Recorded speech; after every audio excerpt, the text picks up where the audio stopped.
Sacred Symbols, a PlayStation podcast, is brought to you by, well, you.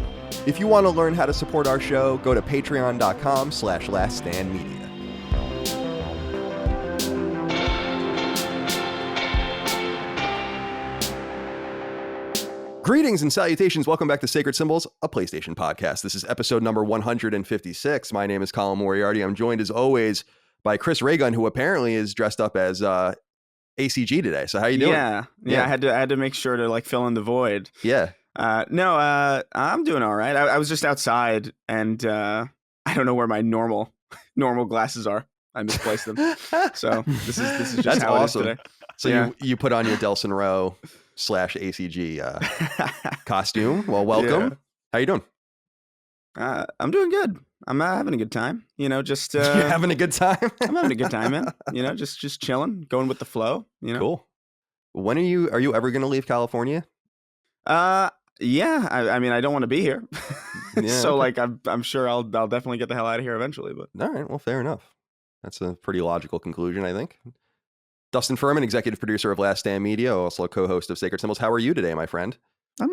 I'm adequate. I'm neither good nor bad. I'm just kind of like wading in the water, which I guess is good. That's what I always, you got to keep in perspective. You could be, hungry or homeless or something. So I guess I am doing good in that context. Well, I'm happy to see you, and you're wearing your PlayStation shirt. I'm also wearing one of my PlayStation shirts here. It was on top of the pile. It's time. I was thinking that I kind of need to buy some new t-shirts because indeed I don't buy clothes. Like I just don't buy clothes. And so I have a shit ton of t-shirts, but if you actually go back and watch videos from even like IGN, and obviously Kind of Funny, you see me wearing the same exact things like over and over and over again because I just don't care that much. And so, what I was thinking would be a fun shirt, and I'm going to look into see if it exists or if can get it made, which would be an Astra shirt with the logo from Returnal on it, the corporation. Oh. Cool shirts like that. So that's what I kind of want to look into is some neat stuff like that. And by the way, if you guys pre-ordered Ratchet and Clank, you may have gotten a $5 coupon in your email for the PlayStation merch store. And there's like a bunch of new merch over there. So maybe I'll buy some of that as well. I don't know. Or maybe I was just a lucky one. There was a coupon in my box for the physical for the PlayStation store or like an ad or something. There you go. So that's interesting. There must be some kind of initiative. Yeah, that must be like some kind of promotion thing they're doing. Weird. That's nice. Yeah. Wear some merch if you want. All right. So Sacred Symbols, our weekly PlayStation podcast. Thank you so much for being here and joining us. More than 12,000 if you support us on Patreon at patreon.com/laststandmedia. Could not do it without you. Thank you so much. Early ad-free access to our show, exclusive access to our Sacred Symbols Plus supplemental episodes, which will start going live twice a week beginning in July. I'm super excited about that because now we're going to begin rolling out more interviews and more spoiler casts without sacrificing our ability as well to both like react to things on the fly and let people do mailbags and all that. It's gonna be cool. I'm stoked about it. Last week was our very first episode of Sacred Symbols Cross Defining Duke. We had Mr. Matty Plays on to talk about E3 and the rest of the year, how we feel about things from an Xbox and PlayStation perspective. Next week, we're doing the Resident Evil Village spoiler cast. I have here in the notes Returnal. I guess I have it out of order, though. Dustin saved me today. I forgot to actually edit it. So I think, what is it, Dustin? Over the next 5 weeks or so, we're just going to do a spoiler cast every week, I think, right? It's like right. Ratchet, which I know Returnal, and like a bunch of other shit too, Resident Evil. Right. I'll have to look at a lot of our games in a row. Ratchet, Returnal, Resident Evil. Damn. So yeah, I believe I'll have to check the schedule. I believe so next week is Resident Evil, and I think the week after that is Returnal. And then, we have those other games scheduled. I'll say that. But I think one of the key things for the audience to know is that why this works out is that, like you said before, it was like we didn't want to do spoiler casts every week because those don't always appeal to everybody. But now with 2 episodes a week, we can kind of, we've got a backlog of spoiler casts, so we're gonna just plow through those. Hell yeah, we're gonna plow through them. Hell yeah. I do love doing spoiler cast and review discussions, but they are actually amongst like the worst performing Sacred Symbols Plus episodes too. So it's because people like just like off the cuff conversation and all of that as well. But I really miss delving deeper into games in a way. I don't feel like this show is really the appropriate place to do so necessarily. So we'll keep doing that. And we appreciate your support over there. And we, of course, make those free eventually for all. So we want to make as much of our stuff available for everyone eventually, but most Sacred Symbols Plus episodes will, of course, remain only for patrons. Thank you for your support over there. Of course, merch as well, laststandmedia.shop. A couple of notes to get through. Last week, we talked about Deathloop, and I had mentioned that it seems as if Deathloop will be a PlayStation 5 console exclusive. There's interesting stuff around this, and I wanted to clarify two things. First of all, and this is true, Deathloop has never been literally announced for Xbox yet, but Ghostwire Tokyo has been. But if you look at various notes and like the little parentheticals everywhere, and at the end of like the stingers then it says like, console exclusivity ends after a year. So it sounds like it's like a Final Fantasy VII like situation where it'll maybe come eventually. But I was trying to draw a contrast between those two games, because even if you go to the Wikipedia pages for those two games, you'll note that there's explicit citations of the Xbox announcements, but no explicit citation of the Deathloop announcement. And I thought that was just interesting. So I wanted to clarify because some people were confused. We'll see what happens. Also, this is an even better clarification from Patreon. Daniel the Awesome wrote in and said, "Hello, boys. Just a comment on last week's episode. Chris said Cesar Romero zombies, mixing up George Romero, the zombie guy, with Cesar Romero, the Joker from the 1960s Batman show. I'm still chuckling at the idea of Adam West punching zombies over a groovy soundtrack. I didn't notice that, but people wrote in about that. And that is an awesome error, Chris. So congratulations on that. That is pretty good.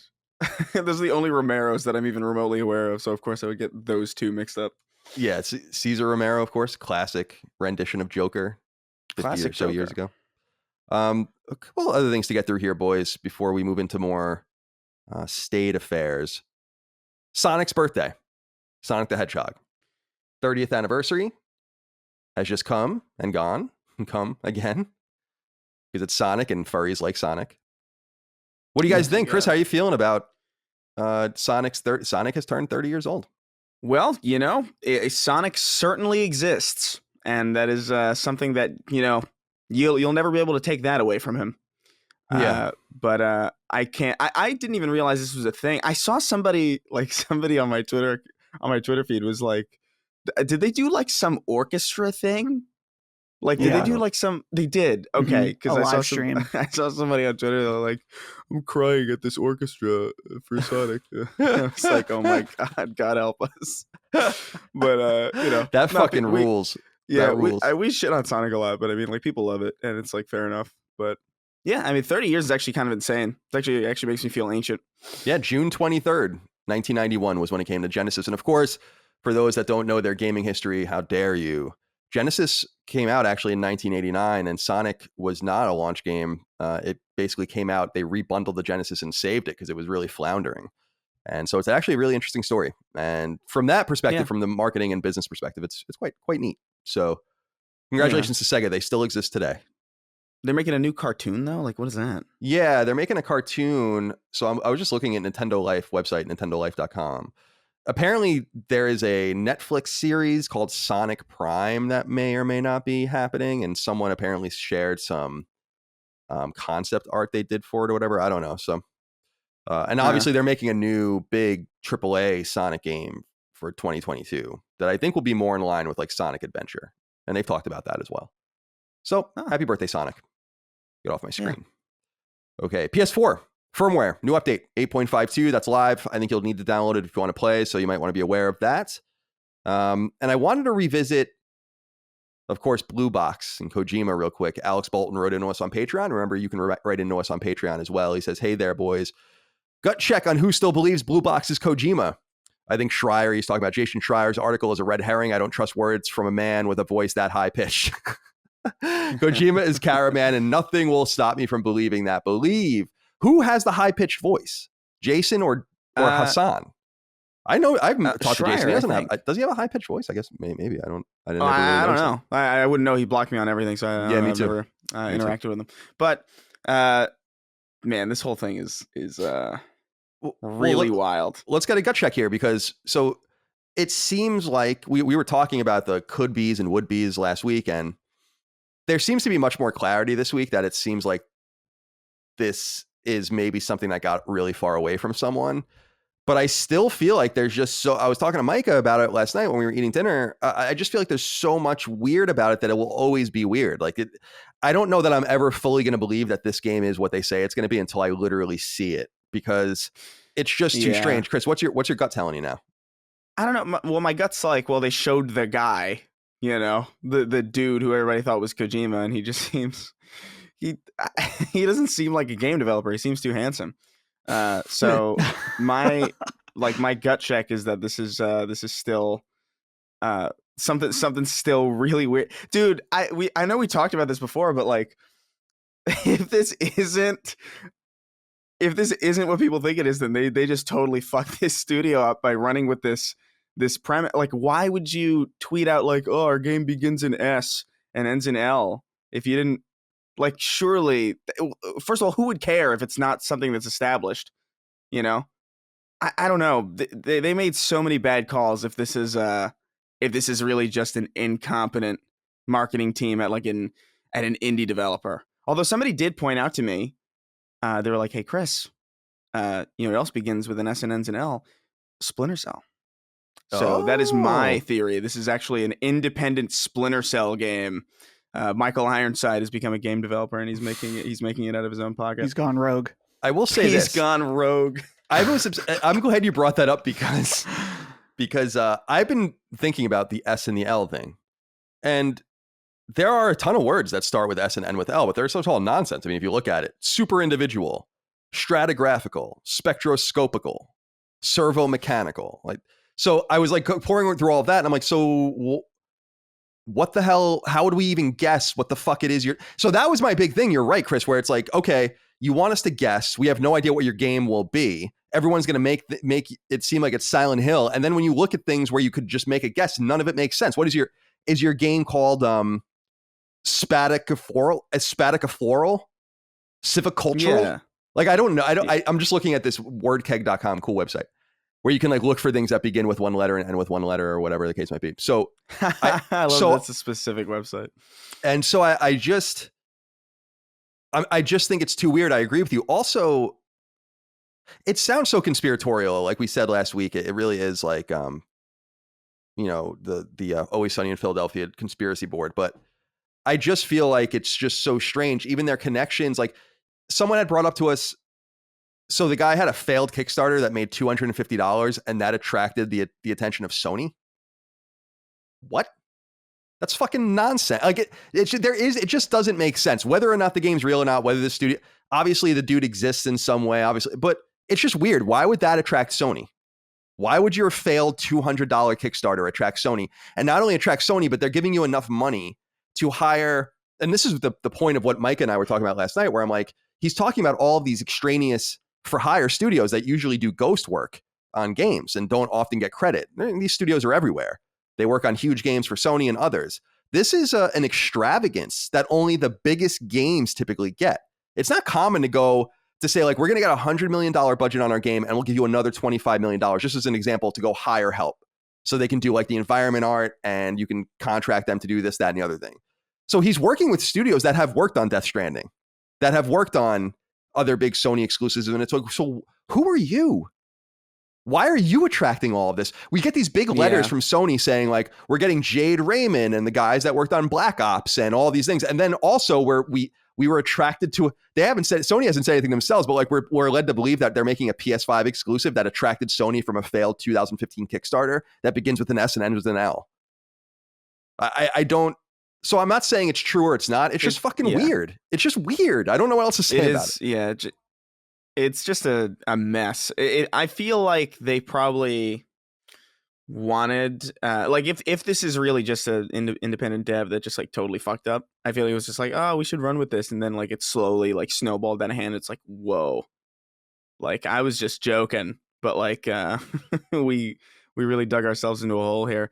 God help them, I'm sorry, Dustin, go ahead, please. Well, I was just going to say, did you guys see the new video from last night that they posted? Because Colin, you were talking about the external developers they're working with. They posted this video that says a message from, I think it's Noir. Is that how you say this? Noir? Yeah, and they've worked in Sony. Like, they work on first-party games. They worked on The Last of Us. Here's the thing about this video, about this. First of all, it's just weird. This is how you present some, like, is this supposed to be a proof on a platter here for us, this video? But here's the thing about the video, okay? I worked in video production for 7-8 years. This video was professionally shot, or at least to some degree. It was a professional camera. It was shot as a professional lens, as bokeh effect, whatever. It's not like RTX filtering or whatever. It also has a special, like, they have lighting. There's a blue light on the left side of the guy. So first of all, that's just a little weird because remember last year's Xbox presentation where they had all these developers and they were recording with like 480p webcams? Yeah, it was awesome. Yeah. So I'm not saying this developer doesn't have a pro camera, but it's just, that's one thing. If you listen to this video with headphones, no one has pointed this out. There's a clicking sound, like a metronome or a clock. Now, here's why this is confusing to me. Listen, okay. Morse code. That'd be awesome. It's like it's like the beginning of Jericho.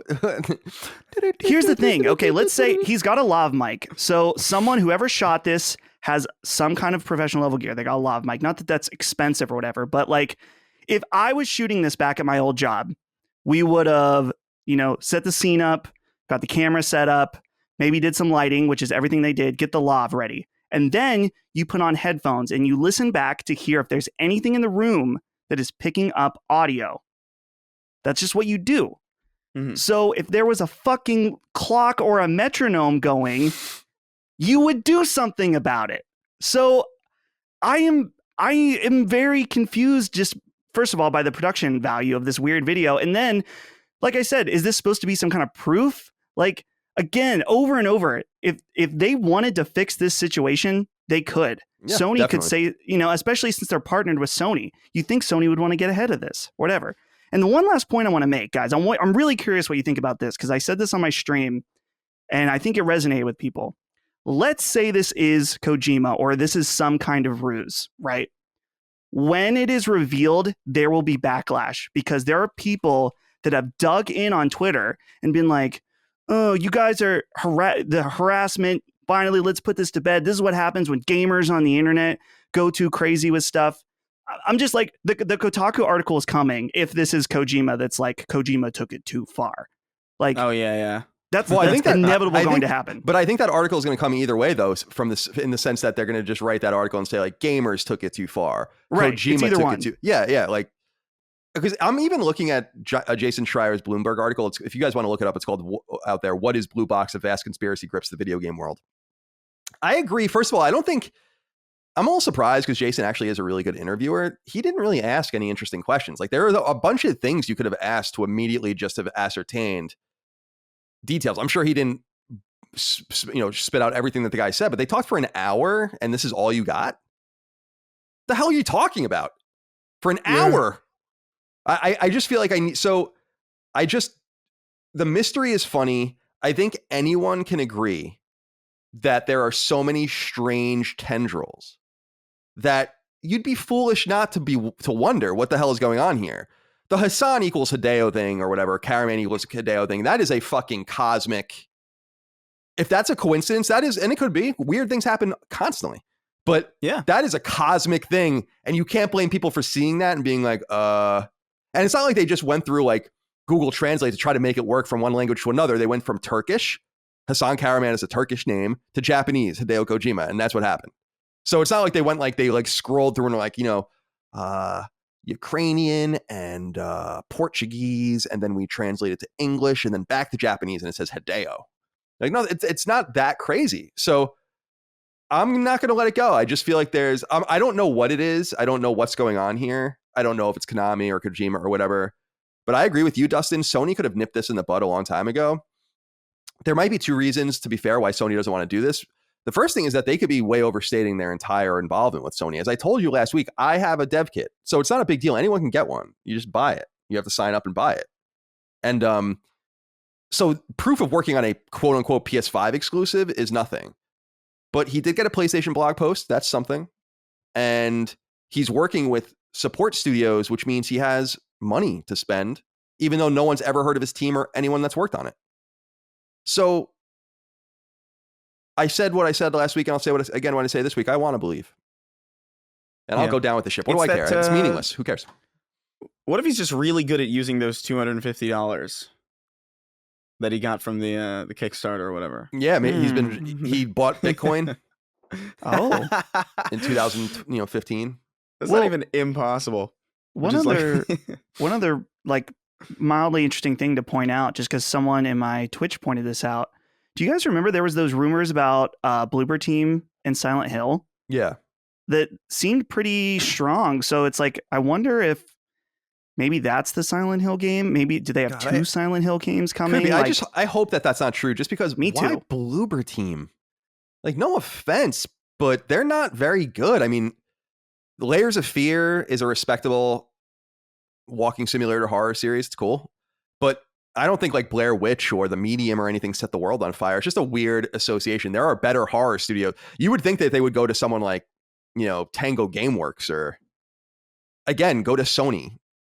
And there's not that many horror teams that can really handle it, or Red Barrels or something, like someone. right. That's what I was thinking. Yeah. So I don't know, but so I just want to reiterate, gut check for me. I don't know if it's Kojima or Konami, probably not, but I think something's up with this game. I think something has got to be up with this game. I think it's too weird. Gut check, Chris. What do you say? I think whenever this is revealed, no one's going to be happy. Fair enough. That's my gut. My gut check is this is going to be disappointing on some level, because even if it is Kojima, it's like, dude, the amount of channels, and because it's got to be like, you got to wonder how many people are in on this if it's Kojima, because it's just like, it seems right now that like he has to have so many people in on it that it would be inconceivable that this wouldn't have leaked already.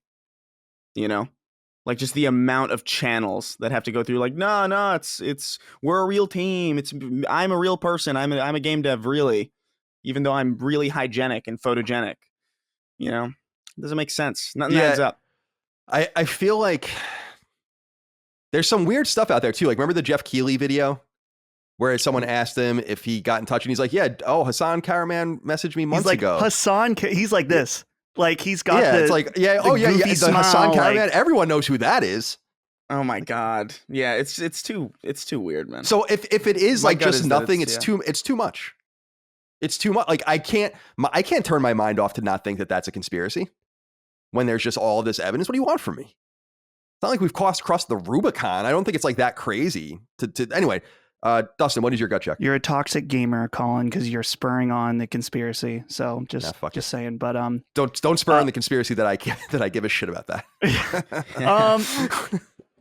Oh man, people, I don't know. I am leaning towards, dude, I'm glad you brought up the Keighley thing, because Keighley was in on Kojima's last ruse as well, like very directly, and you saw that stupid smile. I love Keighley. I love you. You had that goofy smile and all these other things. I'll balance out the pod, I believe. Yeah, I feel that. I know what you mean. Like, because he was talking, and wasn't there a conspiracy too that he put up a message or something saying he got it months ago, but the message would have only appeared as it would appear on Twitter the day it was sent. So there's like all he lied about that message.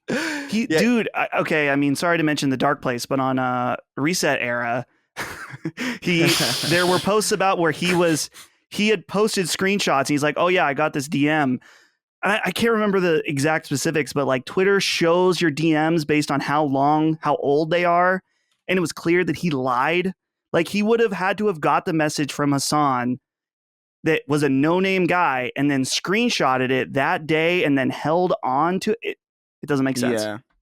Yeah, there's something up. And I just feel like Sony's silence, I think Sony's silence is actually the biggest, either huge complicity or that this is what they want. And it's interesting. We'll see what happens. It could be that this Hassan Karaman guy is like the head of a new team that is making a game. I don't know. I just don't think that they've dispelled it adequately. And I actually think the various things like you brought up with the video and the support team and Keighley and this guy, still it should be noted that this guy also tweeted out that video again in the middle of the night. It's just weird. I don't know. It's like, why are you doing this over and over and over again? What Chris has said is true. I really feel for them in a way, because it's just going to be bad if this is like some bullshit, which it could be. It could also be some Sony bullshit. It doesn't have to be not Sony bullshit. It could be Sony bullshit, like where they just totally misjudged the room and misread everything. And they're like, oh no, we're making some game called, semicircular or whatever like, okay, or whatever. That wouldn't even work. Semi-cyclical. Yeah. Oh, there you go. That's what it's called. This podcast is sponsored by BetterHelp, and Sacred Symbols listeners can get 10% off their first month of sessions at betterhelp.com/symbols. It's summertime, the sun is shining, and I want you to feel as good as the skies are blue. That is to say, I want you to feel very good in mind and spirit. And to get there, you may find therapy a useful tool. BetterHelp is customized online therapy that offers video, phone, and even live chat sessions with your therapist, so you don't have to see anyone on camera if you don't want to. That's key because by customizing your experience, it'll better wash over you. Like virtually anything else, therapy isn't one size fits all, so having options is great. Not having to go into an office, sit in a waiting room, and see a person face to face may be the only barriers you need to overcome to gain access to the tools that'll help you deal with what life throws at you. I know that was a big hurdle for me in my younger years. It works for some folks, and that's great, but others want to talk over the phone or even over text. And why wouldn't that be a valid way forward if it means wielding the tools to find happiness? It is, and millions of people are receiving therapy for issues with motivation, depression, temper, and stress issues, problems at work or in relationships, and much more. These are very human struggles that everyone deals with. I certainly have, from relationships to depression and beyond. And I truly believe that in overcoming any shame or anxiety about the process of getting help, you're already halfway towards finding yourself equipped with the tools necessary to make your life shine brighter. Therapy truly can be whatever you want it to be. It's all about making yourself better. So give it a try. Head to betterhelp.com/symbols. That's BetterHelp.com/SYMBOLS. And get 10% off your first month of therapy sessions. Open your mind to therapy, delivered how you want it, pertaining to the issues you choose, by heading to betterhelp.com/symbols. That's betterhelp.com/symbols. Blessed are those who have artistic skills. Trust me, I've always been jealous of you out there listening who can draw or paint or sketch or whatever. Some people can pick up a pen and draw something effortlessly, or boot up Illustrator and create something truly phenomenal. But for most of us, like me, we can't even fathom drawing a stick figure. And that's where Canva and their Canva Pro subscription come into play. Canva Pro is the easy-to-use design platform that has everything you need to design like a pro. And this is key. As the owner of two small businesses, I often find myself out of my depth when it comes to slick presentations to partners or even making appealing YouTube thumbnails, which I typically leave to Dustin, but for which I am sometimes called in from the bullpen. But even with my non-existent artistic eye and virtually no skill, I can use Canva Pro to create some pretty great stuff. Indeed, Canva Pro has everything I need in one place, including a collection of over 75 million premium photos, videos, audio, and graphics. That means that you can craft everything from awesome flyers for your business or rad business cards to social media posts that truly pop, and, yes indeed, even video thumbnails to catch some extra eyes across the net. I know lots of students listen to this show, and I suspect you'll find much to love here, from PowerPoint templates to infographics and more. Fellow small business owners will find Canva Pro's suite of art, logos, and more very useful, while small creators can find accessible illustrations to use in their videos. All in all, Canva Pro is pretty sweet no matter who you might be. So check it out for yourself. Right now, you can get a free 45-day extended trial. Just go to canva.me/sacred. That's canva.me/sacred to get your 45-day extended trial. That's canva.me/sacred. Again, for a 45-day extended trial to Canva Pro's design suite for just about everyone, head to canva.me/sacred. I thought this was funny, and I know that I think Chris commented on this on Twitter. Marvel Avengers on PlayStation 5 had it's hotfixed now, so it's no longer doing this, but was displaying its players' IP addresses. Oh my God. Shit. What? What a wild bug, man. That's it's just like, by the way, if you stream this game, we will dox you. Crazy. I've never seen that in any online game, by the way. That is actually sincerely wild. Did you see how they didn't even admit? Oh, wait, no, they did. And their initial one, they did not say like the player's IP address. Because I saw a video where they're like some technical information displayed on screen, which it's like, dude, they should have shut down the servers. They should have shut the game down because people were, let's say you didn't see that tweet and then you go and stream it and then you get doxxed. Like, I mean, I would imagine most human beings didn't see that tweet. So, like, yeah, that is a reasonable reasonable assumption. People aren't most people who are I would imagine most people who are playing Avengers like hardcore probably aren't following Crystal Dynamics on Twitter, you know? Like I would imagine these are a lot of like, you know, casual people who are just like, I'll jump in for a little bit, probably don't even know what Twitter is, you know? Uh I, I've never seen a game with such a weird, like, what a weird bug for a live service game. Like I've never seen this, like, ever. How is it even coded that way? It's just fucking funny. This game, $69 million or whatever the hell was it? Is that what it was? Like that they like lost? that? Yeah, something like that. Yep, Square Enix still in the black, so good for them. They figured it out. Mm-hmm. Just wanted to throw out that EA Play, which is going to be an Electronic Arts, obviously, show for the publisher, is happening July 22nd. They're going to make some new announcements there. We're going to talk about a massive rumor coming out of that show, the pre-show there in the news shortly. Before we get into what we're playing, though, I did want to ask you guys about this stuff circulating recently with Bobby Kotick, obviously the head of Activision, longtime head of Activision. There are these... I guess there's a lot of just conversation about executive pay in the industry, how much people are making, not only at Activision, but also at Electronic Arts. And I'm just wondering what you guys think. Dustin, I'll go to you first. Like, what do you think do you think it's appropriate to make potentially tens and tens of millions of dollars a year in what some people would call excessive executive pay, even though your salary, actually Kotick's salary is below $1 million a year?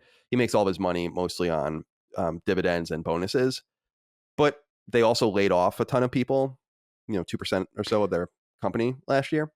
So right. I'm just wondering, do you think that this is a broader conversation worth having in the industry about what would be looked at as excessive pay?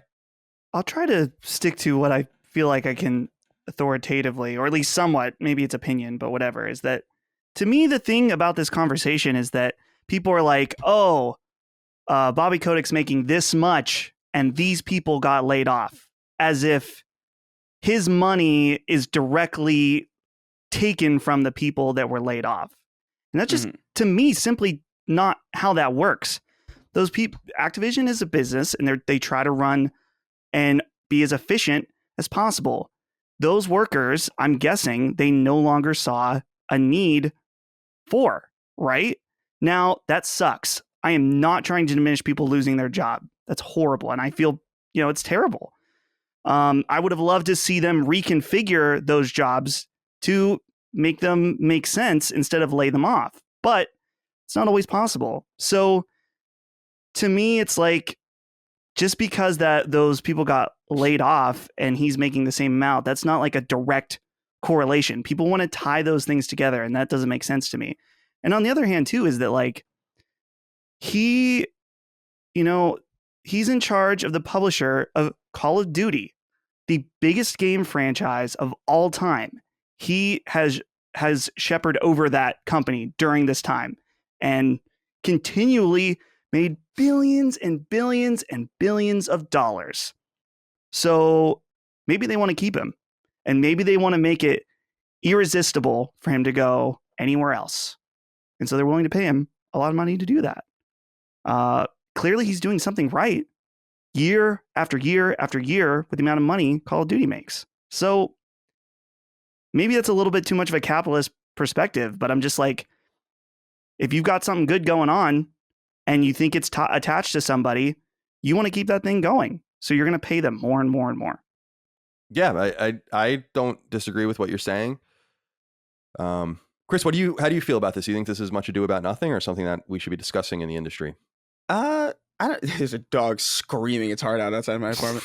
But I don't know. Like, I'm not. I can't. It's hard for me to talk authoritatively about this because I'm not like a business oriented person. I don't like read Business Insider. I don't know how this stuff really works on a granular level. So like anything I would say is like gut, like kind of like layman, like a gut reaction, kind of like a layman's interpretation. But like generally speaking, I don't think there's much of a problem with like a CEO making a ton of money.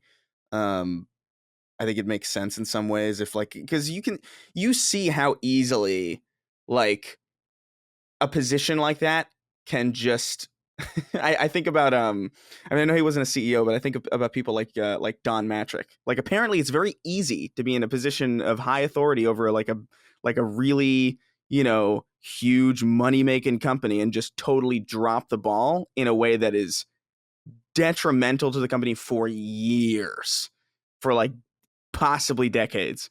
So like it stands to reason why a company might want to entice somebody who's good at their job to stay with a lot of little accoutrements and a lot of like, oh, look at all this stock, all these stock options and dividends and all this money. And I get it. At the same time, like from my own perspective, like if I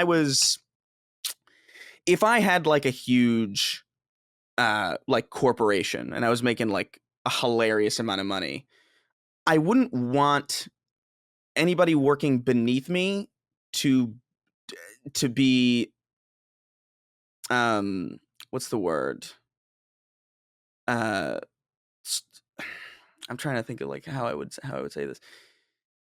I feel like my general philosophy is like it should be some percentage of like the highest earning in the company. You know what I mean? Like it shouldn't be like, oh, I'm making like $1 billion a day, and then here's my $15 an hour, employee. I feel like generally like it's a high tide raises all boats situation where like if you're making a ton of money as CEO, great. That means your lowest end workers can make a ton of money as well. But that's up to the company, and there are some companies that work that way and they do well, and that's up to the people who own the business ultimately. Yeah, which are the shareholders, and Bobby Kotick makes a ton of money. Right. Yeah. I think for me, and I was talking about this on Twitter a little bit. I don't know if it was with Eric Kane or someone else, but just that I do feel like it's a little gratuitous, personally. Like I am a red-blooded capitalist. I own 2 businesses. I want to make lots of money. I do very well for myself. I'm very proud of that, and that's awesome. And I want that for everybody. But an important thing for me at some point is to also make sure that people around me are taken care of too. And I know that that's harder to do with Activision, which employs, 10,000 people or whatever. But it isn't hard. And I agree with what Dustin said too. You shouldn't keep like a moribund fucking garbage part of your company that's not making you any money just to keep it. I mean, that's not the way corporations work. I wouldn't do that. No one does that. So it's not like you should. You're right. One isn't the other.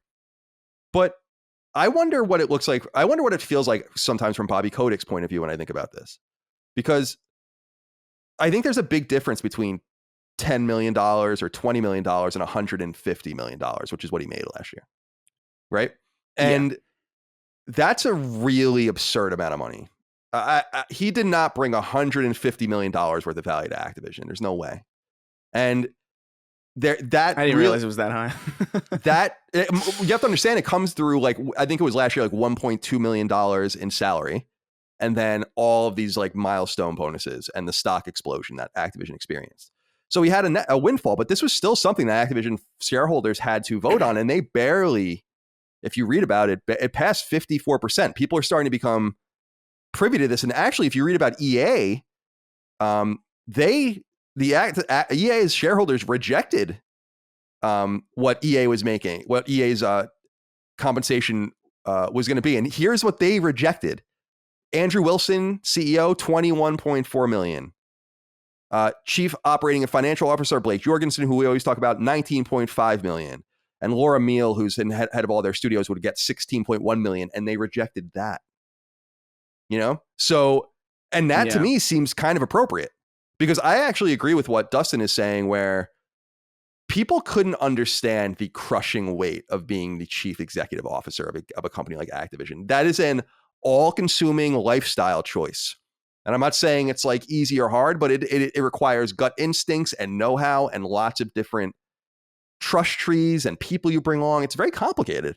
So make your millions of dollars. I'd have no problem with you making your millions of dollars. I wouldn't know the first thing to do if you put me in that position. Like, how it, like all the nomenclature and all the people you have to, it's a complicated world, but $150 million I think is excessive. And I can understand why people would think that is gratuitous. And I think that seeing the EA stuff with them rejecting their compensation plans which would have just brought Andrew Wilson from, and I'm reading, he made they were fine with him making $18.3 million, but will not allow him to make 21.4. So I really feel like maybe this can be ameliorated in a very simple way, which is to just, at some point, maybe you need to decouple yourself from stock performance and just say, like, we make $10 million straight up.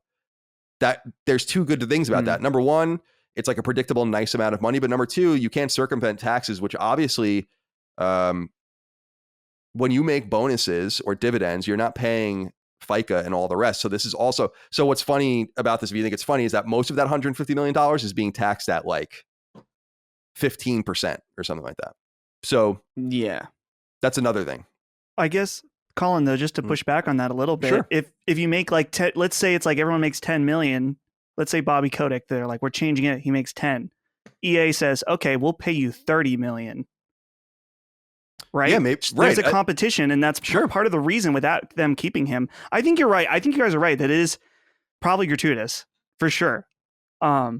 Is he worth that much? I don't know, but you got to wonder when it's that high. It's if it's like a locking in thing. It has to be, because nobody is worth that much money. Like, just straight up. Like, there's not a single person who is it's like it's like billionaires to me, where it's like, all right, yeah, fair enough, you made a ton of money, but like, there's no, like, you're gonna tell me like Elon Musk worked harder than like a coal miner? Like, it's not a meritocracy, right. the way money goes. And at a certain point, it's just like, to me there's an ethical amount where, like, and that's dependent on, like, any person who could possibly come to the conversation with their own background and their own interpretation of things. But like, there is a certain amount of money where it's just like, are you really, like, is Jeff Bezos, has he really earned that? Like, I don't think so. I don't think a single person on planet Earth has the capacity to genuinely, authentically earn that amount of money. Not without doing some crazy, like, fucked shit. Well, I think Amazon does. Well, I think, and that's my whole point, is that and this is why I always think that class is just the biggest. Yeah, no, political totally point, and that race and all this shit is just a huge distraction and a really stupid, because I just think that there's a difference between a worker making $50,000 and his CEO making 10 million, and the worker making $50,000 and his CEO going to space. So I like, those are the being so rich that you can just send yourself there. Yeah, I don't mind gratuitous wealth, I suppose, but I'm going to critique it. And it's worth noting two things, Dustin, to your point. Bobby Kotick has been the CEO of Activision for like 30 years. So he's not going anywhere. But the other thing is that he makes too much money, because he's as far as I read, the second highest paid C-suite executive in the United States in any company. Can you imagine that? Because Activision isn't like, we just saw that Microsoft, I think, passed $2 trillion or something in market cap. Activision is like a little baby compared to that. Right. And they're not making that kind of money there. So anyway, I just wanted to bring that up, because it is a thing that is a conversation that's happening. And I don't know. I want to make a lot of money. I'm very proud to want to make a lot of money. But I think that if I, like, let's say with you guys, we all make a lot. Like, I feel like if I was making $10 million and then I was asking you guys to do the show at your current rates, right? That would be gratuitous. And I wouldn't do that. Mm-hmm. And you have to ask about a person who might do something like that. Because you tell me, like, hey, Colin, you want 5 million, 10 million, $20 million? I can wrap my mind around that, and I know what I would do with it. You say, hey, Colin, you want $150 million for 1 year? I wouldn't even know what to begin to do with that money. Like, okay, go buy a piece of a sports team or a couple of 747s. I don't. So just worth considering. Yeah. All right, boys. Let's talk about the games we're playing. Let's start with Chris. Says you're playing Ratchet. How you feeling about it? Yeah. I still like it a lot. I'm slowly moving through it. I'm trying not to like speed through it, because I've heard that it's short. So I'm trying to like kind of take my time. I do like a mission, and then I do some side stuff, and then I turn it off, and then I work. So like, I've been going through very slowly, but I'm enjoying. I think I'm like 49% the way through or something like that. 45, 49, something like that. And I like it. I still like it. I don't really have much else to add other than I'm liking it more as I play it. I did notice that, because initially I was like, it's cool, and ultimately I think generally the type of game that Ratchet and Clank is, like, at its core foundation, isn't necessarily my type of game, really. Like, it's you're in little arenas and you're shooting enemies, and the enemies aren't all that smart, but like a lot of the fun comes from just like mixing weapons. It's fun, it's cool. It's not generally the type of game that I gravitate to. It's why it took me so long to play it. But this is just a really solid game that even I'm enjoying, even though this isn't, typical for me. So I would say that it's really good. I've run into less glitches, though. I have noticed. I don't fall through the floor anymore, or like get clipped on weird things. Yeah, I don't know if they patched it, or they did release a couple of patches, I think, already. That's kind of my takeaway with it, is that I platinumed it. I'm done with it. And I just feel like it's a really great game. It's really cute. It has great characters and all that. It is short. I think it's easy as well for a Ratchet game. Even I think it's easy. I'm sorry. Go ahead. Hold on. One thing I will say. Yeah. I've been flipping around because I play things in performance ray tracing. If given the option, I always frame rate over anything. And I was just curious, and I was like, oh man, let me see what fidelity is like. And I flipped it to fidelity, and man, when it's paused, it looks great. But I really I cannot fathom how a person plays that game in fidelity. Like, just that sluggish. It's night and fucking day. It's worse too when you flip it. If you play for like an hour in 60 FPS and then try 30, it's like, ugh. Like, it almost, it's shocking. It's noticeably shocking, more so in this game than I've noticed in other games. I don't know if that means it's like unstable. I don't know. Like, I haven't watched the Digital Foundry thing, so I don't know like how the frames are paced, or how like how stable it's managing to consistently hit 30 with all the 4K and ray tracing and all the souped up particle effects. But it feels like it's just totally unstable, and that might just be having played everything in 60 frames per second for the last like a year and a half or whatever. But if you're playing Ratchet and Clank in fidelity, God help you, you're a weirdo. I just wanted to say that. Definitely, I used to be one of those weirdos until you broke the mold, which I appreciate. I must say, I mean, I think it's a really wonderful game. But I do think the PS4 version is the PS4. I'm sorry, 2016 remake in quotes is a better game. I think it's a better game. I think it's a more fun game, and a little less beating you over the head with constant humor and all of that. But I don't think there's much to not like about Rift Apart. Where are you standing on this now, Dustin? You're done with it, right? Yeah, I'm all done, and it's funny because the last kind of major play, I think it was last Saturday, I kind of like dedicated a lot of the day to playing it. I had the game crash on me 3 times, once corrupting my save. Which actually, I just did a video with my friend Jimmy about this on his channel PS Ready. And it's funny because there's just a flood of comments on that video of people with either similar issues with this game or a bunch of other games. It's just been very odd. Yeah, Returnal, I think people have gotten, that's brutal. Is Ben still? So actually, that's good that you brought that up, because there were people asking for updates.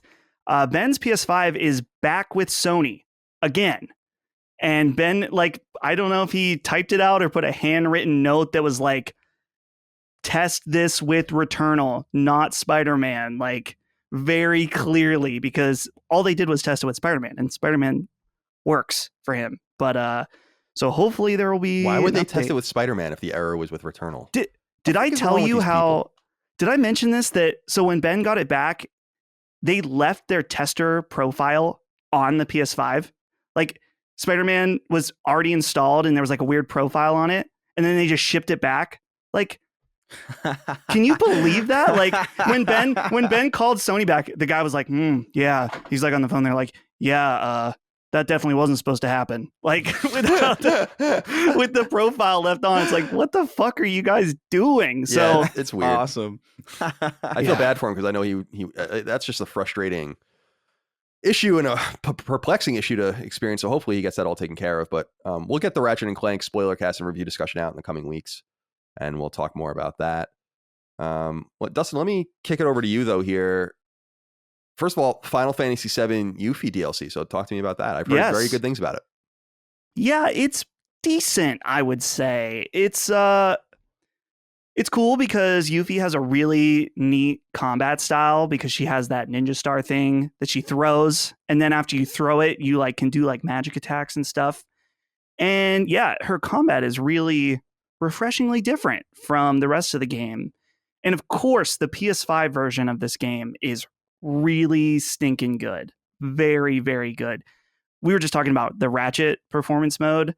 Right. You definitely want to play Final Fantasy VII Remake in performance mode at the 60 FPS. It looks like during cutscenes, I'm watching it, I'm like, man, this is so crazy how good this looks. It's like, it's shocking. I was thinking about that Final Fantasy Spirits Within, and that was like a film years ago. And I'm like, this looks way better than that even.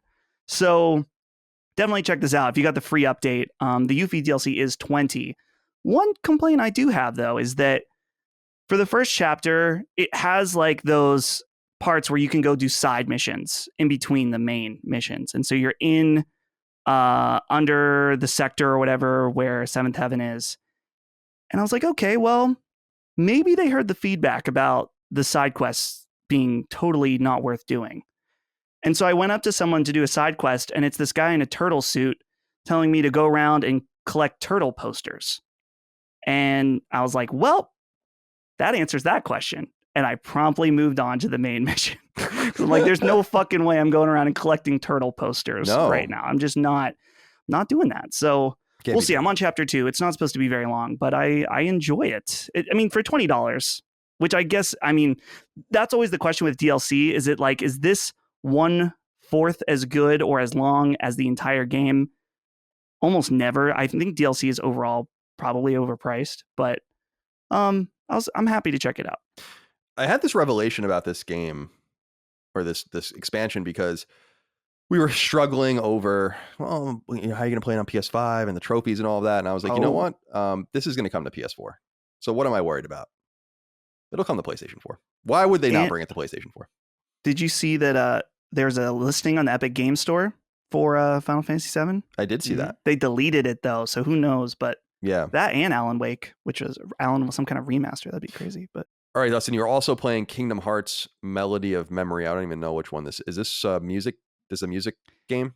Yeah, I picked this up against my better judgment because it was only $20, and I thought I'm a fan of this series. I'm lightly interested. I didn't like the demo, but I decided to go for it, and don't really like it. It's kind of a pretty basic rhythm game. There's lots of content there, but I can't believe they charged $60 for this when it came out. That's just honestly heinous to me. But the Kingdom Hearts fans, a lot of them bought it anyway, and that's fine. I'm sure they did. You wanted it then, but it's just weird. It's a rhythm game, and it shows like it's like your 3 Donald, Sora, and Goofy are like attacking things, and you do it to the rhythm. But they used the PlayStation 2 graphics. So they just reused a lot of the assets to make this game. That's wild. It's very odd, but I wanted to mention it briefly that if you're a fan for $20, it's nice. Like Holly will be playing Dragon Quest and using the TV. So, maybe I'll play a couple levels and then be like, yeah, I don't really like this. And then play a few more levels and then eventually mosey up to my computer and do something else. That's been the cycle. Well, glad you bought it nonetheless to experience it. So a lot of weeb stuff for you this week. Yes. And for me, other than Ratchet, I've just been playing Rainbow Moon still and then Returnal. And I'm getting a little frustrated with Returnal because I'm trying to just grind the trophies. And it's just really, I actually have started to just run through the worlds, like just starting to run through them to see if anything, because they're I'm looking for glyphs and they turn them into little blue triangles. And the last one just won't come up. I played it probably like maybe 6 or 8 times in a row where like I couldn't find this one thing I needed from this one world. And I'm like, this is so annoying. So who knows how much longer I'll stick with it, but it is a fun game. A couple of questions and inquiries though before we move on to the news. First of all, let's back up and talk about Ratchet just for a moment, because Michael Centeno wrote into us and he says, "Hey, CDC, I'm nearly done playing Ratchet and Clank Rift Apart, and I'm still blown away about how amazing it is. My question is, has Insomniac taken Naughty Dog's spot as Sony's new top studio? In my opinion, they have. This is something people really want to keep talking about, and I wanted to address it again on the show. After Ratchet and Clank, we've all experienced it now, Rift Apart. We've experienced Miles Morales. So their two most recent games. Dustin, how do you feel about the proclamation that Insomniac is now Sony's most important crown jewel studio? I think that will only continue to be true when my prediction is that they are going to have a awesome VR game ready for the launch of the next PlayStation VR. That just, to me, that makes sense. And some people are like, well, they've already gone. They got Spider-Man out. They got Ratchet, but they're a multi-team studio, and a lot of people, not everyone, but you got to remember they've released a lot of VR games on the side of their other main projects as well. So I definitely think that it's definitely possible. Are they the top dog though over Naughty Dog? I guess they provide two different things, with Naughty Dog having that like cachet game of the year type game, and Insomniac being able to deliver multiple things quickly and of high quality. But that's the thing that I think we touched on this during the Sacred Symbols Plus, is about how Sony's investing into their own studios. You got to wonder if they're looking at Insomniac as a model for their other studios. It's like, hey, let's get multiple. How can we get teams and get them to have multiple projects going? And maybe they can release something every 12 to 18 months. How do we get that flow going? So, yeah, we'll find out. I'm super interested in this VR idea. You're right. They have multiple teams. They're in multiple states. So they have quite a few teams actually that are working on different games. They were making, remember they were working with, at the same time, Microsoft, Sony, GameStop. Remember when they were working with Game Trust and Oculus all simultaneously before they were purchased. So anything can happen. I am interested to see what they come up with next, but I am sympathetic to the idea that they have kind of gone mostly. And I think that is true. So Naughty Dog now gets to go next, and presumably we'll see factions in maybe the next couple of years. I don't know. Chris, what's your feeling about the idea of maybe Insomniac taking that spot now that we've played Ratchet?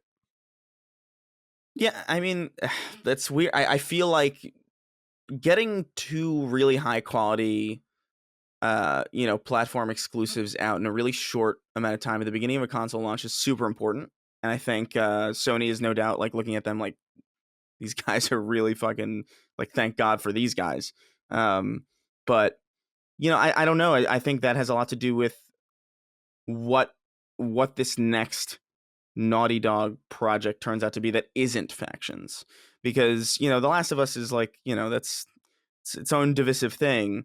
And I think generally speaking, I do feel like Insomniac is seen more favorably,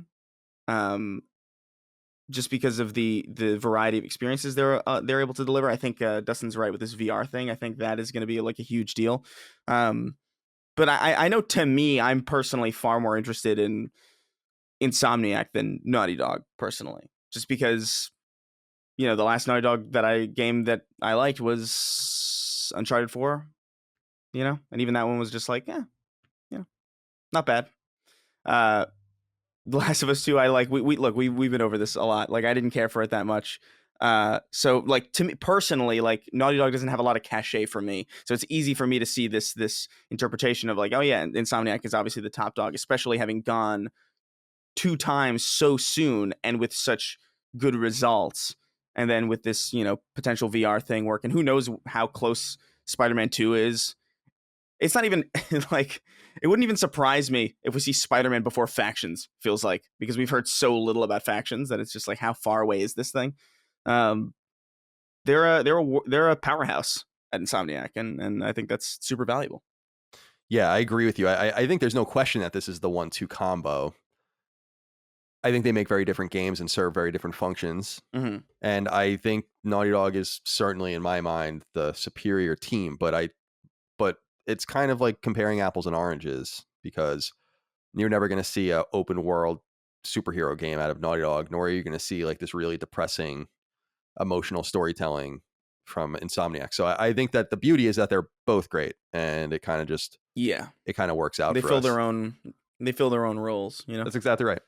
And I think that that's a huge positive to have both of those. But I would have never guessed that Insomniac would have quickly grown into this role for Sony as a first party team. And it really makes you think about the serendipity of Sony having finally nailed them and gotten them after so many years of trying to buy them behind the scenes, and how different things would look if Insomniac was for hire, because I think Sony realized with Spider-Man that they were going to be courted again and they needed to lock them down. So all we know for sure is that we're lucky to have both. There are a couple of questions about another game that's coming up that I think is more directed towards Dustin and I, although Chris, if you have anything to say, you can. Straw Hat Ninja wrote in and said, "Greetings, gentlemen. Colin, as a big fan of the Tales of series, how are you feeling about Scarlet Nexus? From what I've seen so far, I'm actually more excited for it than Tales of Arise. How are you guys feeling about Scarlet Nexus and the plant-headed monsters?" So this game comes out. By the time this show is live on Patreon, the game will have been out, and I'm really looking forward to playing it. A lot of the Tales team worked on this game, which is exciting, old Tales heads. And I was reading a trophy guide on Power Picks today, and it requires 2 playthroughs, but there are no missable trophies because you have to play as like both protagonists, which is fun. So I'm looking forward to that. Dustin, is this one on your radar? This really surprised me today, Colin, because I played the demo for this game and did not like it very much. And so to see the reviews come out really strong, like I'm looking at OpenCritic right now, 80, which is really good. It actually scored better than Mario Golf. That's kind of that's the 2 games facing off this Friday, which just really surprised me. So because of that, I don't know if I'm going to dive in at a full price right now, but I'm definitely more intrigued now that it seems that there is a consensus that this game is good. Maybe just the demo didn't hit me at the right time. I'm amped up about it. I think it's just, I need something to play. And I haven't read any of the reviews. I saw that it was well regarded, but I didn't. Micah played the demo on Xbox, and so I watched her a little bit. So I saw enough of what I needed to see to get a feel for it. I'm looking forward to checking it out. So we'll have more on that next week, I assume. Andrew Walsh, though, wrote into us too and said, "Hello, you beautiful lad. So I got to ask you, Colin, why did you pre-order Scarlet Nexus? Haven't you preached for years to not pre-order stuff? I got to know." I think you guys are a little bit misrepresenting me here. When a game enters the pre-download era, like a week before it comes out, I think that's free game at that point. I want the game preloaded on my machine. The reason I tell you not to pre-order games, and I think you know this, Andrew, you're just being pedantic, of course, is because you don't want to give them financial benefit before they've shown you anything at all. You don't want to give them money 3 years before a game comes out, 2 years before a game comes out. Everything relies on that. That's why they lie to you, by the way, about release dates, in case you're curious. It's because they want your money now. They'll give you the game later.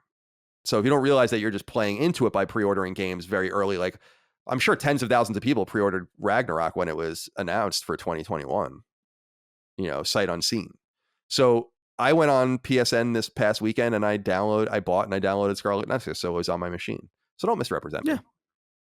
Because I'll give you a smack if you do it again. All right. Let's get into the news. I'm very excited to see what Chris has to think about this one, although we can all discuss in detail. Number 1, the rumor mill is raging and it comes bearing good news. It appears publisher Electronic Arts is primed to revive its Dead Space franchise and may announce the news as soon as this July when it has its aforementioned EA Play event. Word comes by way of website Eurogamer, which confirms recent rumblings, though they are admittedly vague. A reporter at fellow website VentureBeat made a fairly overt Dead Space reference in his own rumor, and Eurogamer seems to tacitly support that view. On one hand, this news isn't particularly surprising considering EA's all-new interest in single-player games.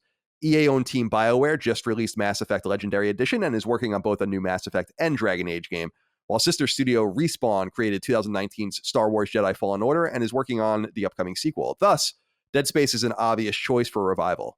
What's sad, however, is that its home studio, Visceral, no longer exists. Founded in the late 90s as EA Redwood Shores, the team long worked in a support capacity and on both sports and licensed titles before hitting pay dirt with 2008's Dead Space.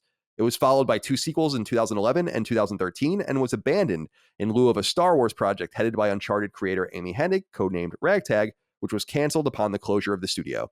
Developing in their stead will apparently be the newer EA team Motive, the team created by Jade Raymond that crafted both the Battlefront 2 single-player campaign in 2017 and, more recently, the space dogfighting Star Wars Squadrons.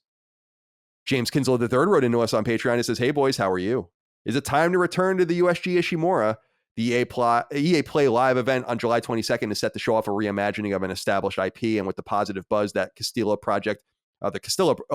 Callisto project received when it was unveiled, and how with Capcom is finding success with Resident Evil, could it finally be time for EA to return to their own survival horror franchise, Dead Space? EA, make us whole."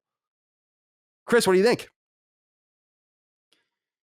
If this is true, this is exciting. I do hope though that this isn't like so this is like a new proper thing. It's not like Dead Space remastered or whatever. Do we know? No, we don't. Do we have any idea? We know that it is a reimagining, quote unquote, of an existing IP. So my assumption, and we have people suggesting that it's Dead Space, and my assumption is that we'll get both a collection and a new game.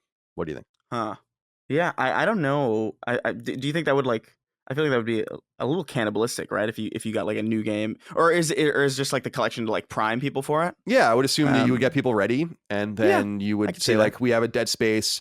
My theory is that they'll say like, yeah, we're reimagining or remaking or retelling the story of the Ishimura and Dead Space, and that'll be out in fall 2022 and holiday 2021 or Q1 2022. We're going to re-release the 3 Dead Space games remastered, which would be, I think that's inevitable.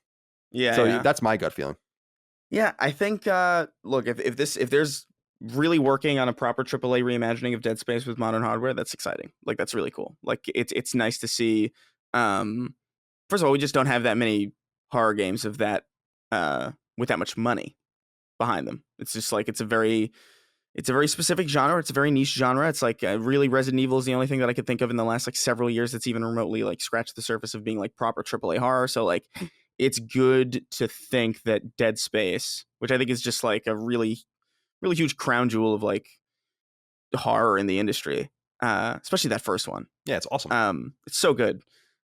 The thought of that returning is really exciting, and I hope this is true, and I hope it's not like some like Dead Space live service battle royale or whatever the fuck. I hope I hope we get like a proper AAA Dead Space. That's exciting. It's exciting news. It seems like they understand what to do. I don't think that they're going to do that. No, I don't either. But like got to put it out there. Yeah, it's always possible with EA, but it does seem like they've learned a lesson. And they're investing heavily in disparate things. We know that Battlefield 2042, for instance, is no single player campaign at all.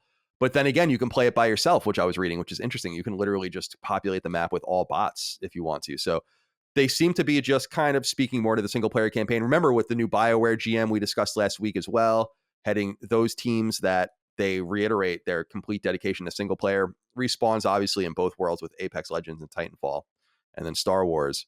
But I'm feeling pretty good about this, Dustin. What do you think about the possible return of Dead Space, which I must say, I mean, I loved it back in the day, but I did play it again all the way through a year and a half ago for Knockback, and it's great. It's still great. It's still a great game.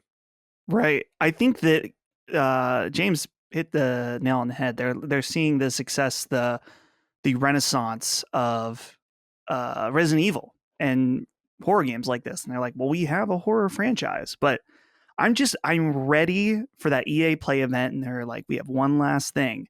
And then they have some developer. It's like, that's right, we're bringing back Dead Space. And then it shows like someone with a Wacom tablet, like drawing, the ship or something. And they're like, it's a nerve-wracking thing to go to be building this beloved fan favorite franchise. And then like, it'll show like one shot of space. Yeah. And then it says Dead Space, and that's it. And that's all you're getting. But I guess that's better than nothing. That is a definite EA move. I hope I'm wrong. You're probably right. We'll see. No, yeah, I think you're probably right as well. I don't think it's going to be anywhere close, but I think Mass Effect the Legendary Edition has created such a positive buzz for that franchise and has kind of washed the taste of Andromeda for many people out of their mouths as they get excited for another Mass Effect game. Why not do the same thing with Dead Space, which kind of also died ignominiously on the vine with a third game that wasn't incredibly well regarded. But I'm of the mind that Dead Space you could make the argument that the original Dead Space is the best survival horror game ever, including better than Resident Evil 4 and others, which I highly regard as well. I think Dead Space is absolutely stellar. Pardon the pun. All right. Number 2. Here's an exciting one for me. If a recent game rating filed with the Australian Games Rating Board is any indication, and it always is, Konami is prepping something called the Castlevania Advance Collection. Word comes by way of multiple sources which discovered the filing, though few details are known otherwise. What we do know is that M2, a Japanese team known for its careful ports and collections, is the developer in charge. That makes sense since the entity handled Konami's 2019 released Castlevania Anniversary Collection, as well as Capcom's Mega Man X Legacy Collection, which came out the year before. Most importantly, however, we don't know what games will be included here, though we can probably figure it out. The title indicates that this compilation will focus on the Game Boy Advance Castlevania games, which spanned from 2001 through 2003. 2001's Circle of the Moon, which was a GBA launch game, will likely accompany 2002's Harmony of Dissonance and 2003's Aria of Sorrow. These are Metroidvania-style games in the styling of 1997's Symphony of the Night, widely considered one of the greatest games of all time. And this type of game was later continued on Nintendo DS with the likes of 2004's Dawn of Sorrow, 2006's Portrait of Ruin, and 2008's Order of Ecclesia, which will almost certainly see their own compilation later on. Castlevania as a gaming franchise is largely dormant. The last title came out in 2014 with the little-liked Lords of Shadow 2 on PS3, but its 4-season Netflix run has revived interest in Konami's once popular vampire-themed side-scroller. Adam Caruth wrote in us on Patreon and says, "Hey guys, specifically Colin, how pumped are you for this new Castlevania collection? I had a pee several times when I read the news." This is awesome news. This is really awesome news. I was so pleased to see this. It's not that big of a surprise because Konami has been releasing collections galore, actually. They released a Contra collection and a Castlevania collection. So it's obvious that they would eventually move on to some of these other games. They see what Capcom is doing with Phoenix Wright and Mega Man and whatever the case might be. So this is something they were going to do eventually. I'm really excited to see what these games look on console. These are Game Boy Advance games, very low resolution. Circle of the Moon is a notoriously dark game, as in it was hard to see even on the GBA, which wasn't backlit, as you might remember, until the SB came out. So I feel like this is like a dream come true. And my only hope is that they really are going to just do the 3 games. And then let's do another collection for the other 3, which will, I think, be a little more complicated to bring over because then you have to bring the dual screen in and figure out what you're going to do with that. So I'm amped up about this. Dustin, do you care at all?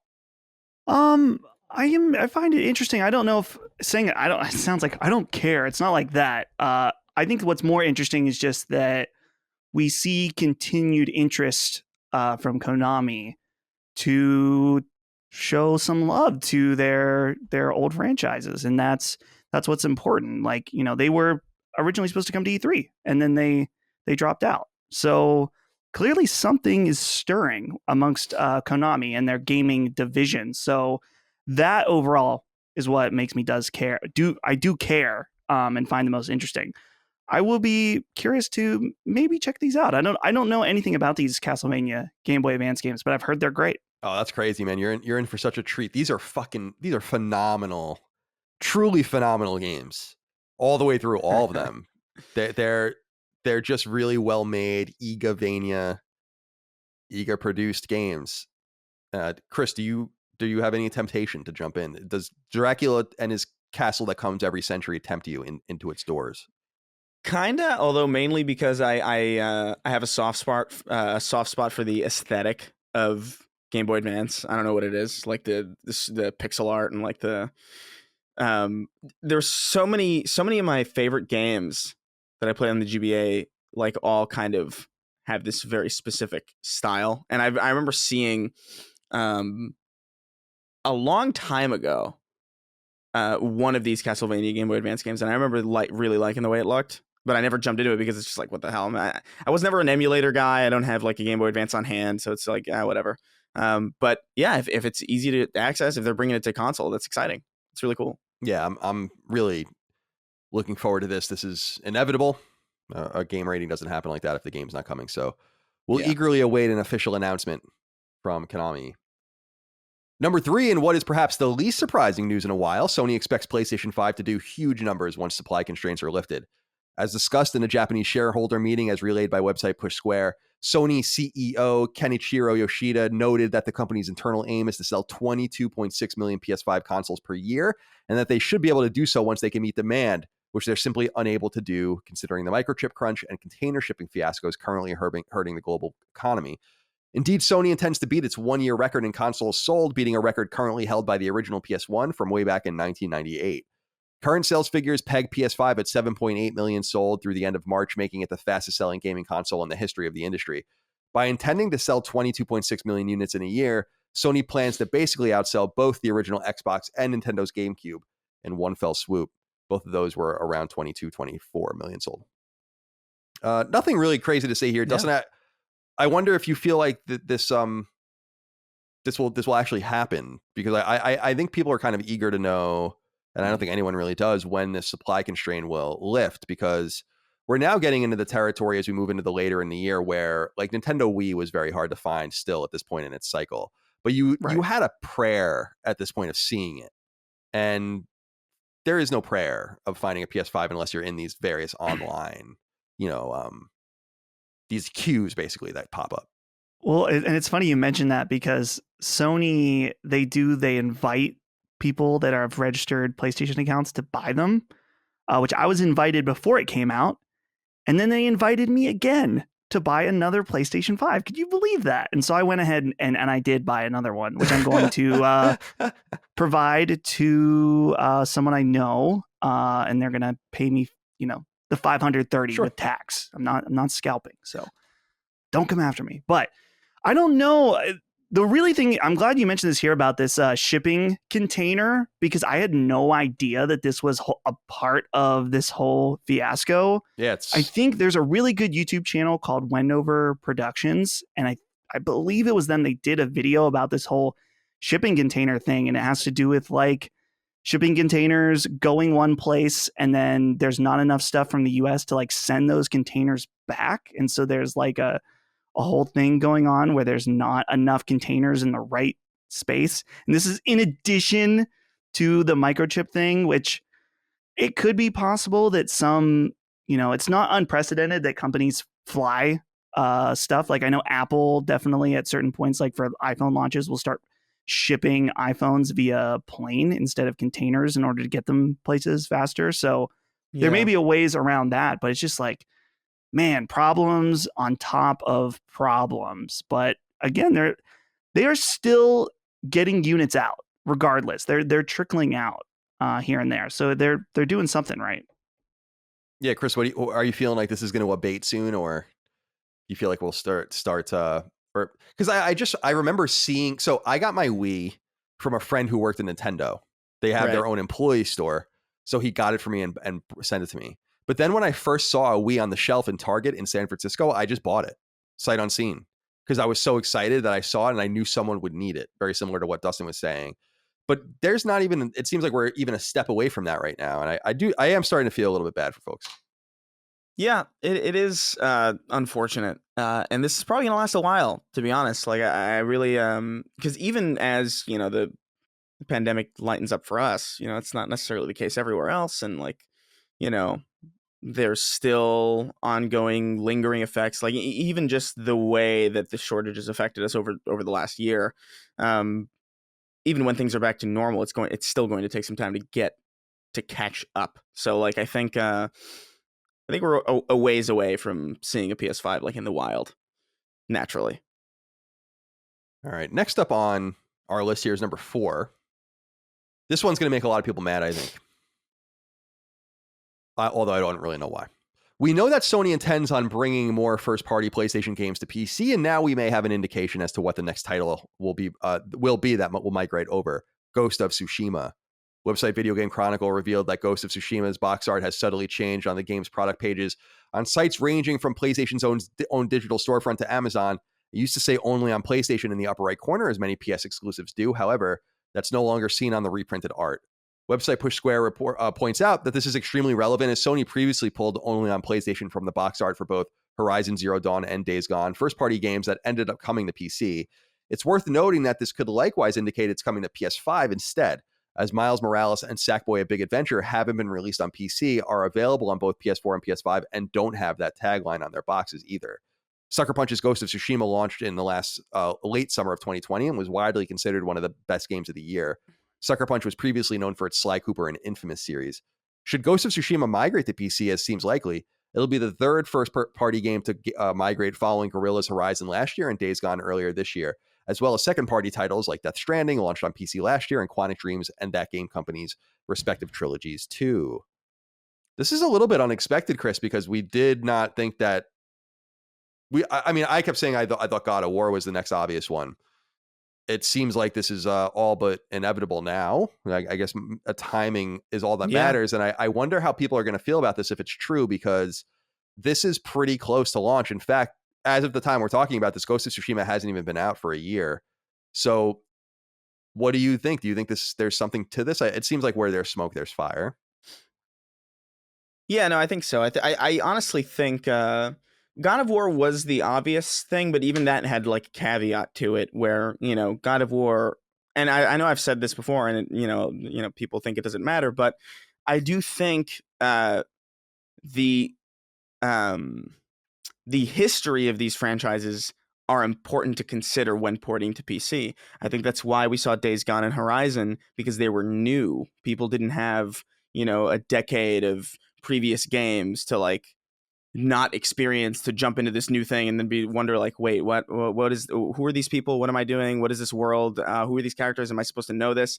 I think that's why those games were chosen specifically, like Death Stranding, Days Gone, and Horizon. And God of War was always a weird one because it's a soft reboot, but it's still a continuation of what happened before. So I was always wondering like, oh, will they do that? And even like we were talking about not too long ago about Uncharted 4 coming and how confusing that was, given how many other Uncharted games are just unavailable to that audience. I think Ghost of Tsushima makes sense because, again, this is a new IP. This is not something that people have to feel like, oh, I gotta play this and that, or I gotta dig up a PS3 to get this old game running just to know what the hell is going on. I think this is definitely going to happen. Like without a doubt. And, I actually wonder about like God of War and Uncharted and things like that are more storied and kind of have more of a legacy on console. Like I think those are more in question as opposed to these new IPs that have been brought to the PS4. I think that's part of the equation. It's an interesting perspective. What do you think, Dustin, about this? Do you think it's telling us something? It could. It's weird. We maybe too much say where there's smoke, there's fire. But this news also kind of dovetails in with there's like rumors of a standalone expansion for Ghost going around today that I don't know if they're worth giving any credence to, because I can't verify the people that have leaked them. Like this guy at Dealer Gaming, he's got like 22K. He says Ghost of Tsushima expanding to new horizons. And then someone else chimed in and said that it's an expansion called Ghost of Ikishima. Yeah. Which is a small island off of the coast of that other island. Right. And so it's interesting. At the same time, I think that PlayStation Direct was selling Ghost of Tsushima for $10 the other day. Like, so, and they changed the box, and then there's these rumors. So well, that's why I think they were selling them for $10 is I think they might have been getting rid of the old ones. Oh, yeah. True. Yeah. But this, like, without this info of the box, if someone said, hey, Ghost of Tsushima is the next one, I'd be like, no, because that one just came out. Yeah, and it's a reason, like, it's so good on PS5 that it's maybe, and it's amazing on PS4 as well. But this is one that could still be, a bullet list game for someone to buy a PlayStation console. So for them to bring it to PC very quickly would be different than how they've operated previously with these PC games. Yeah. Yes. But I would agree. Who knows? Yeah. Yeah. We'll see. I'm compelled by what Chris is saying about maybe because he's right. Horizon, Days Gone, these are low risk ports, really. Ghost of Tsushima, kind of a low risk port as well. Also might help make the online multiplayer more vibrant. We've heard a little bit. I didn't include it in the write-ups because it's not that big, but Axios had a quote from Jim Ryan saying that they are going to go way further into crossplay, and they have much more to announce there. So you can imagine Ghost of Tsushima's multiplayer being crossplay at some point, which would be kind of cool. Yeah. And maybe doing that with upcoming factions and all of the rest. And obviously what seems to be the second party multiplayer games that they've announced from these teams that have just been created. But it is interesting to think that there are examples of the boxes existing without that tagline in which they come to PS4 and PS5. And so it could be that they're telling us a native PS5 version of the game is coming too. So it could be like one thing or the other. And we don't really know. I know that we've made I know that, well, I was going to say, Chris, this might be what you were going to say. You can tell me. We've kind of made the point, or I think you've made it more compellingly, that they're not going to do that. Like that there's no need to bring these late PS4 games over. They can just patch them. Yeah, well, especially just because it just runs so beautifully on PS5 as is. Like, I don't see what improvements they could really make. Although, if there is this weird kind of, if this rumor is accurate and there is this like Ghost of Ikishima kind of like, story DLC perhaps, if that is true and they put out like an Ultimate Edition or like a more complete Ghost of Tsushima edition on PS5, that I could believe. That makes more sense to me as something that could potentially happen if that's real. But just porting base Ghost of Tsushima to PS5, I don't think would make a ton of sense. Like, if it's going to be ported, it would have to be because something else is coming that either couldn't run on PS4 or can, but fuck it, let's get something on PS5 exclusively. That is potentially possible. One thing I will say is, when I say Ghost of Tsushima is coming to PC, I don't think necessarily that it's coming soon or immediately. I just know that this is eventually going to be on PC. Unlike things like Uncharted and Last of Us, and even, honestly, I'm thinking God of War might not either, but I think those are the safest bets for PlayStation to be like, hey, let's dip our toes into the PC ecosystem. These are, IP that are new, that are not, that don't require a lot of investment into our old hardware and like a bunch of old games that people don't have access to anymore. Let's just get people hooked on the PlayStation, into the PlayStation ecosystem with these perfect jumping in points. And maybe that'll lead to something down the road. Maybe they pick up a console to get first dibs on like the sequel. And, I think that's generally the strategy.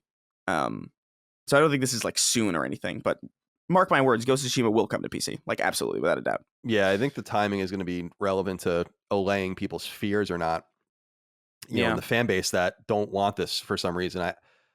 I still feel like maybe we're getting closer and closer, because I don't believe anything Jim Ryan really says, to be honest. He's already kind of bent the truth about a few other things. Whether or not things are mobile and change or not is another thing entirely. But I think we're getting closer to the inflection point where some of these games are just going to start coming to PC immediately. And then I wonder what will, we're probably, I don't know, 2 or 3 years from that.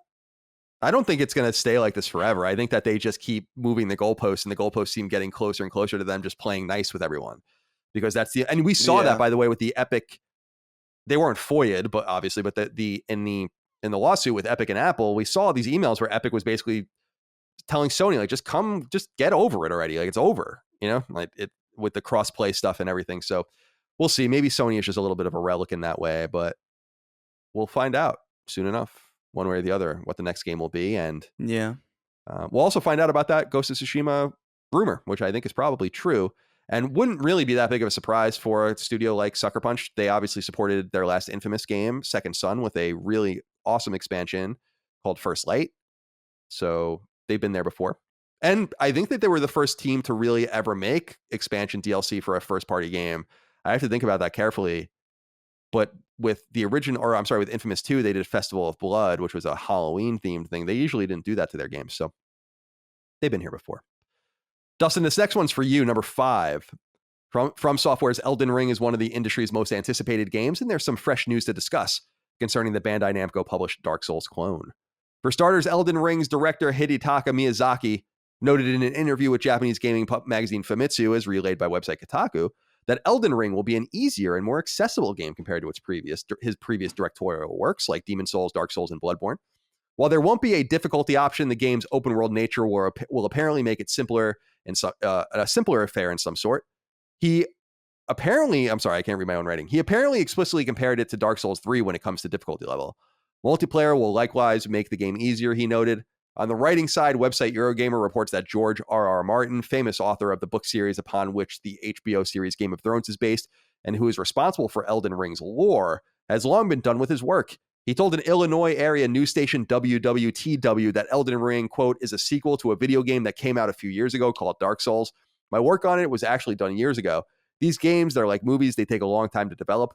Basically, they wanted a world created to set the game in. They wanted world building, end quote. So he, quote, worked up a fairly detailed background, end quote, and then From Software, quote unquote, took it from there. This is good news, as Martin is a notoriously slow writer. Indeed, he's years behind on finishing his Song of Ice and Fire series, for which he's famous. The 5th book came out in 2011, and he hasn't released the 6th or 7th books yet, the 6th having originally been planned for 2016. Elden Ring launches in January of 2022 on PS4 and PS5. So there's actually quite a bit there, Dustin. First of all, just generally, how are you feeling about this news, about the difficulty? Martin's done, the Bible's been delivered, all of that, so he's out. Right. Talk to me. Yeah, I think it's good. As far as the difficulty, I mean, I think it makes sense that he compared it to Dark Souls 3, because I think that Dark Souls 3 is probably the best difficulty level that they've hit.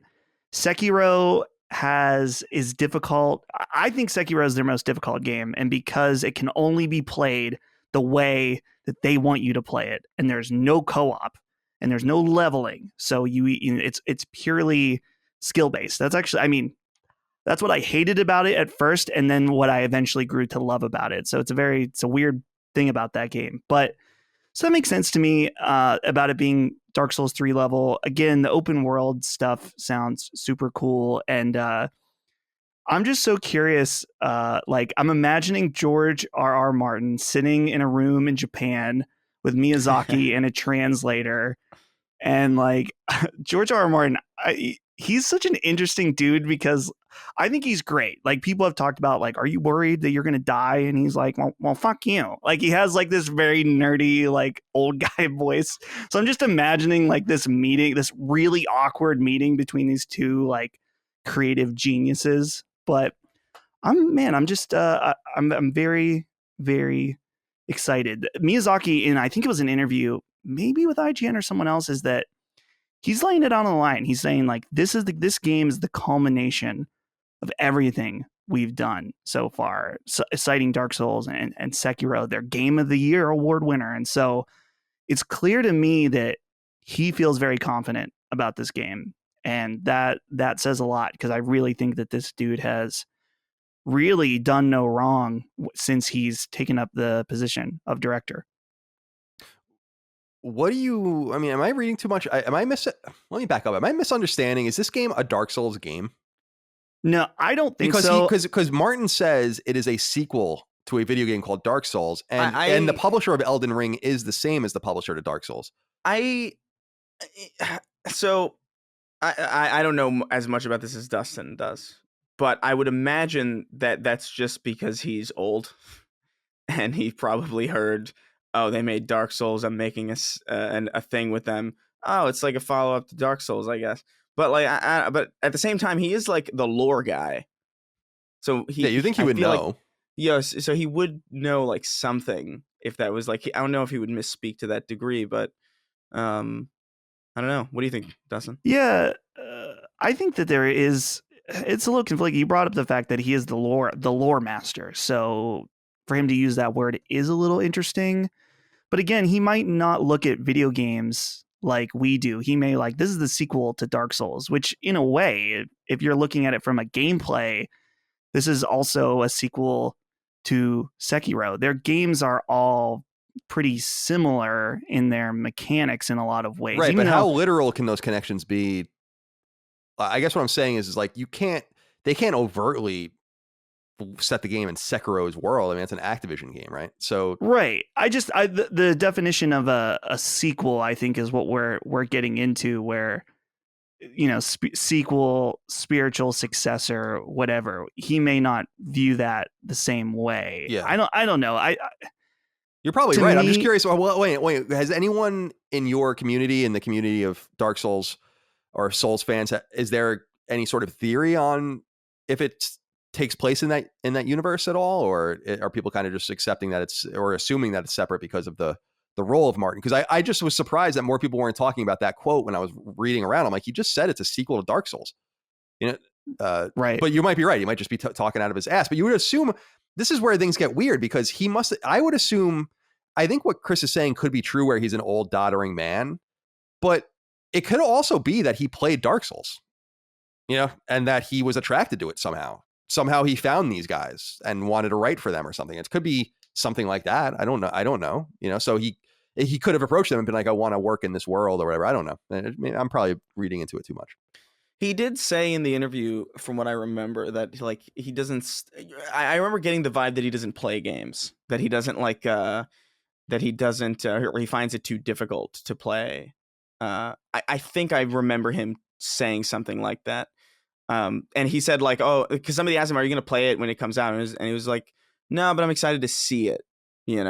Which is not something that you would assume of somebody who's played Dark Souls and wanted to work with. Sure. He should be probably working on finishing his books at this point. Yeah, well, it's absolutely absurd. I'm sorry, but it's absurd. When I was writing that story, I'm like, how long has he been talking about that 6th Ice and Fire book?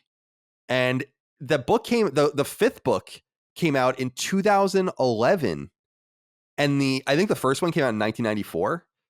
So 5th one 2011, and then nothing. It's been 10 years. Just 10 years. No book. Yeah. And he was apparently aiming, or had a publisher deadline of 2016.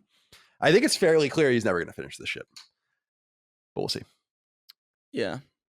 I mean, he's so rich, and I would just be like, Well, and the dude likes being in the limelight. Ghost Rider. Yeah, exactly. What'd you say? Just get a Ghost Rider, finish it. Yeah.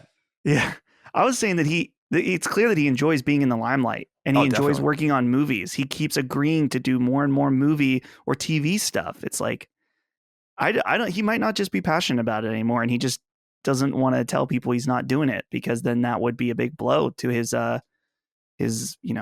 persona or whatever, his look, whatever. I forget the guy's names. It's 2 guys, but they write under a pen name. It's like S.A. Corey or whatever, the guys that wrote The Expanse. They were they apparently used to work for him. That's where they come from. They come from his camp, and then they started writing the sci-fi stuff on the side, and they use a pen name to combine the work or whatever. And that's where Amazon's Expanse comes from. And so it's like, you should just give your shit to them and let them finish it. They write big ass meaty books. I have them on my shelf somewhere. Not this one. All right, number 6. Do you remember Tekken X Street Fighter? It was a fighting game project headed by Tekken's home publisher Bandai Namco that was to incorporate, as the name suggests, characters from both Tekken and rival Capcom Street Fighter franchise. It was initially announced 11 years ago in 2010 and was going to be a 3D fighting game as a complement to the Capcom-developed Street Fighter X Tekken, a 2D fighter launched on both PS3 and Vita in 2012. However, years passed with scarcely a word about its sister title, apart from it moving from PlayStation 3 to PlayStation 4 somewhere along the way. By 2016, director Katsuhiro Harada, known for his work on Tekken going all the way back to the franchise's beginnings in 1994, said that the game was on hold, but now we have final confirmation that on hold means canceled. In a podcast appearance, as relayed by multiple sources, Harada noted that the game was canceled at about 30% completion and isn't going to see the light of day. Such is the death of a project associated with a resurging Tekken franchise, with 2015's Tekken 7, which came to PS4 in 2017, surpassing 7 million units sold earlier this year. Street Fighter, of course, remains ever popular, with Street Fighter V, a PS4 console exclusive, launching in 2016. There's not much to say about this. I just remember, and I don't know if you guys do, I remember when these games were announced, because it was supposed to be like, we're doing Tekken X Street Fighter and Street Fighter X Tekken. And Street Fighter X Tekken is in the Street Fighter world, and Tekken X Street Fighter is in the Tekken world. And Capcom delivered their game, and Bandai Namco never delivered theirs. So it's just like kind of these, and do you guys remember Project Cross Zone by chance? Does that ring a bell for you? What the hell is No. That was like a Bandai Namco Capcom collaboration that was like a tactical role-playing game that brought in characters from different Namco Bandai, or at the time Namco really, projects and Capcom projects, and they were these So it's like a Smash Bros. Tactics type of deal? yeah, and it was like there was a couple of them, and so I think they were, and it's so funny because now Bandai Namco is basically the team that makes Smash Brothers, so they've come a long way, but it's so funny that they dropped this ball on this Tekken game, apparently 30% done, and they were saying that a lot of the animations and stuff made it their way into other games, but they're not allowed to show the footage without Capcom's blessing, and they apparently have like Chun-Li and Ryu and Ken and a bunch of people up and running. But it would have been really cool to see them in a 3D space playing, not that would have been totally unprecedented, but seeing them in the Tekken world as we saw the Tekken characters in the Capcom world would have been really cool. And Dustin, let me just throw this question at you real quick, just out of nowhere. Okay. I'm ready. And Chris, I'm going to throw it to you too, so you have a little more time to think. Dustin doesn't. Okay. What's the crossover fighter we need right now? What's the crossover fighter? The crossover fighter. Oh, wow.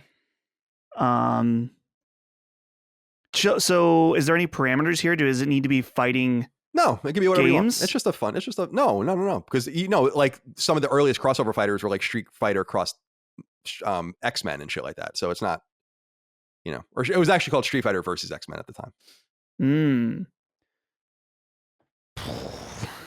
No one would have understood how to say X in 1997. I'll tell you that right now. Yeah. No. I'm trying to think what would appeal to me. Did they do a Final Fantasy fighting game? Yeah, Dissidia. That was a PSP game, and then it came to PS4. Because you could do like especially since Square owns both, like a Final Fantasy. Your time's up, Chris. Okay.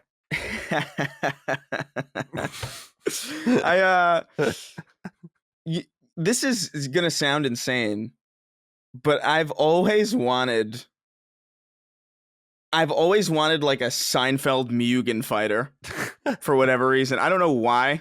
I just feel like that would be endlessly entertaining, and it would. Everybody would play it on stream, I'm sure, at least once. But a crossover fighter, dude, I would like. I want something that's a big juxtaposition. Like here's like a Mortal Kombat cross Mario Party.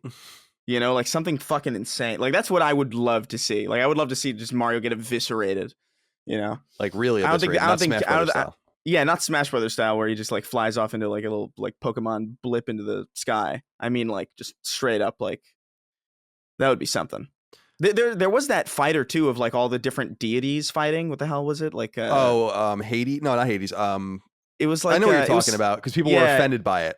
Because you could like play Jesus versus like Muhammad, and shit like that. And I was just like, oh my god, this is amazing. Nah, it doesn't work. Clash of Gods or some shit. Yeah, like please that. don't write in about it. Yeah, don't. Because I don't care enough about that. I had a bunch that came into my mind. I think with Konami's resurgence, Capcom cross Konami versus Konami would be dope. I mean, getting like the guys from Contra and Dracula and Bomberman. That'd be awesome. That would actually be cool. That's a good idea. Yeah, I didn't know we had good ideas on this show. But that would be sometimes we that'd do. Be sick. Sometimes we do. That'd be sick. It's funny you brought up Seinfeld though, because I remember biking to the pizza shop in my hometown with my brother-in-law when he was just dating my sister in the beginning. So this was 1997 or whatever. And I remember we were talking about Seinfeld, like Celebrity Street Fighter. We made up Celebrity Street Fighter and talked about how the Seinfeld characters would fight. And so it's just a very vivid memory for me. So that scratched that for me. So R.I.P. Tekken Cross Street Fighter. Number 7, Warner Brothers' own developer WB Games Montreal is quietly creating a game in an all-new IP. A bit of a surprise for a studio that will have taken a full 9 years in between launches. Word comes by way of website PC Games N, which notes that several job listings are recruiting for quote-unquote a new IP AAA game.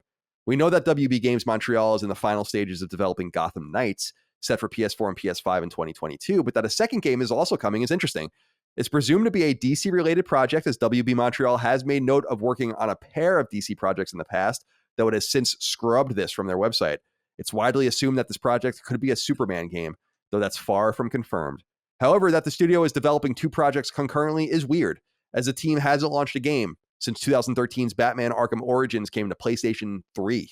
It's still never seen release off of that generation of consoles. I actually had to double check that because I was like, really? It still hasn't come out? But it hasn't.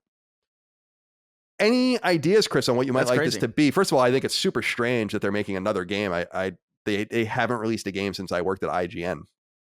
And they won't release their game for another year or so at least. Yeah. So what are you thinking about this? If it's a Superman game, that's going to be disappointing because I just don't think Superman's fun like to play in anything. We've had Superman games before. They're all like staggeringly mediocre. And I don't even think that's I don't even think that's like a reflection of like the devs. I just straight up think like Superman just can't work. Yeah, it's kind of a game. I always kind of felt like he was a whack character. No offense to fans of him, but it's just he's super strong. He can do anything he wants. He flies and beats everyone up and has like no limitations except for this mysterious. Oh my god.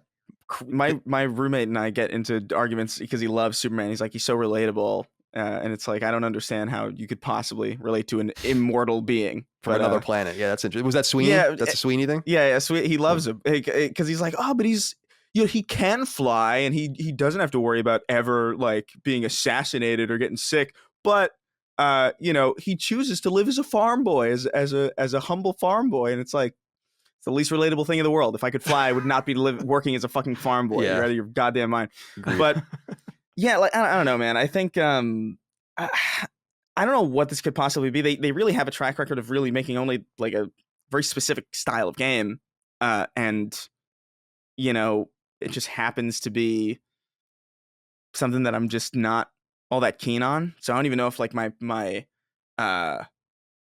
input is even valuable. But like whatever the hell they're making, I really hope that it's not a Superman game because it will not be good. Yeah, I imagine you're probably right. I think that's why everyone's kind of stayed away from Superman. I mean, of course, one of the worst games of all time is Superman 64, but that has nothing to do with Superman. So it's ironic because Superman 64 is horrible, but it really has nothing to do with the IP. It's just a really horrible game. But it's ironic in a sense that it seems difficult for anyone to know what to do with Superman, and that's because the character's a little bit whack in my mind. But Dustin, are we off base here? No, I think we need to ban superheroes, period. We've talked about this, make them illegal. They have oversaturated film and TV. And now I'm wondering, are we hitting a saturation with games as well? We have the Avengers game. We have Guardians of the Galaxy. We have Suicide Squad. We have Gotham Knights. We have whatever this other game is in addition. Spider-Man. Spider-Man's okay though because I like that one. But no, to me I'm just kind of like I know I shouldn't be too mean because I know that a lot of people are very excited about superheroes in Marvel and DC, but I'm tired. I'm tired. Fucking dweebs. Yeah. Wow, that went to a dark place. All right. Number 8. It appears Final Fantasy IX is getting a cartoon adaptation. Word comes by way of website Kidscreen, which reports that Cyber Group Studios located in France is creating a kid-slanted rendition of Final Fantasy IX in animated form that will aim towards the 8 to 13-year-old demographic.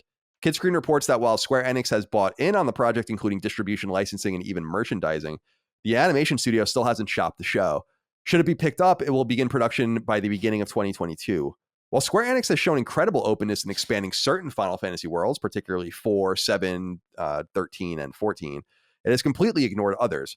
Final Fantasy IX is one of the most well-regarded in the franchise, but also one of the most under the radar. It came to PS1 in that console's waning years in 2000 and was returned to an older look and feel after the more technological themes and visuals of Final Fantasy VI and especially 7 and 8. I don't know if you guys have anything to say about this other than this is weird. When I saw this, I was like, this is a very strange thing. Final Fantasy IX? I like Final Fantasy IX a lot. I would argue that's actually PS1's best Final Fantasy. Oh, sorry, Chris. Is 9... No, it can't be. That must have been a PS2 game. Is 9 the one with Titus? Where he's doing the 10. weird laugh? That's 10. 10. All right, yeah. Then I have nothing to say about it. I was looking forward to seeing Titus laugh. By the way, I'm pretty sure that dude is Ratchet. I keep hearing Ratchet's voice. The same. It could be the same actor. I don't know. I keep hearing like Titus's laugh every time I hear Ratchet talking. It makes me uncomfortable, kind of. But Chris, I'm sorry, Dustin, what's your feel on this? I don't know. Are you a Final Fantasy IX person? There are a lot of people that like this game a lot. I mean, I was a big fan of it when it came out, but Yeah, it's been a while. I've heard that it's great. I think it was just Maddie, I think, who played it recently and talked very highly of it. But I'm curious, does this fit the demographic for 8 to 13-year-olds for this game?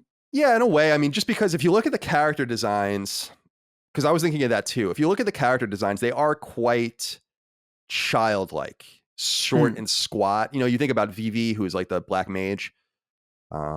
They are a little more childlike than when you would think of 7 or 8. And then by the time we got to 10, it was getting just a little more realistic generally. So it's funny you bring that up because from a cartoonish standpoint, 9 actually does make the most sense just by the way the characters look. But I don't know. I was reading a little bit about the rumor, and they apparently wrote a whole Bible for it and stuff. And I was like, what? I was just curious, like, what drew you to this? And then why did Square Enix say yes? I want to see more about this. I don't think that they would. I think Square probably looks at Konami and is like, look at what these guys are doing with Castlevania, and they don't even care. We should be getting involved in this a little bit more. And to their point, they had tried to get involved in this with Final Fantasy Advent Children and stuff. So, Dustin, you were going to say something? Yeah, I was just you said exactly what I was thinking about, that they're looking at Konami and the success of Castlevania, and just recently with Final Fantasy 15, they did do like I think an short anime called Final Fantasy 15. Was it Brotherhood? Something kind of lame.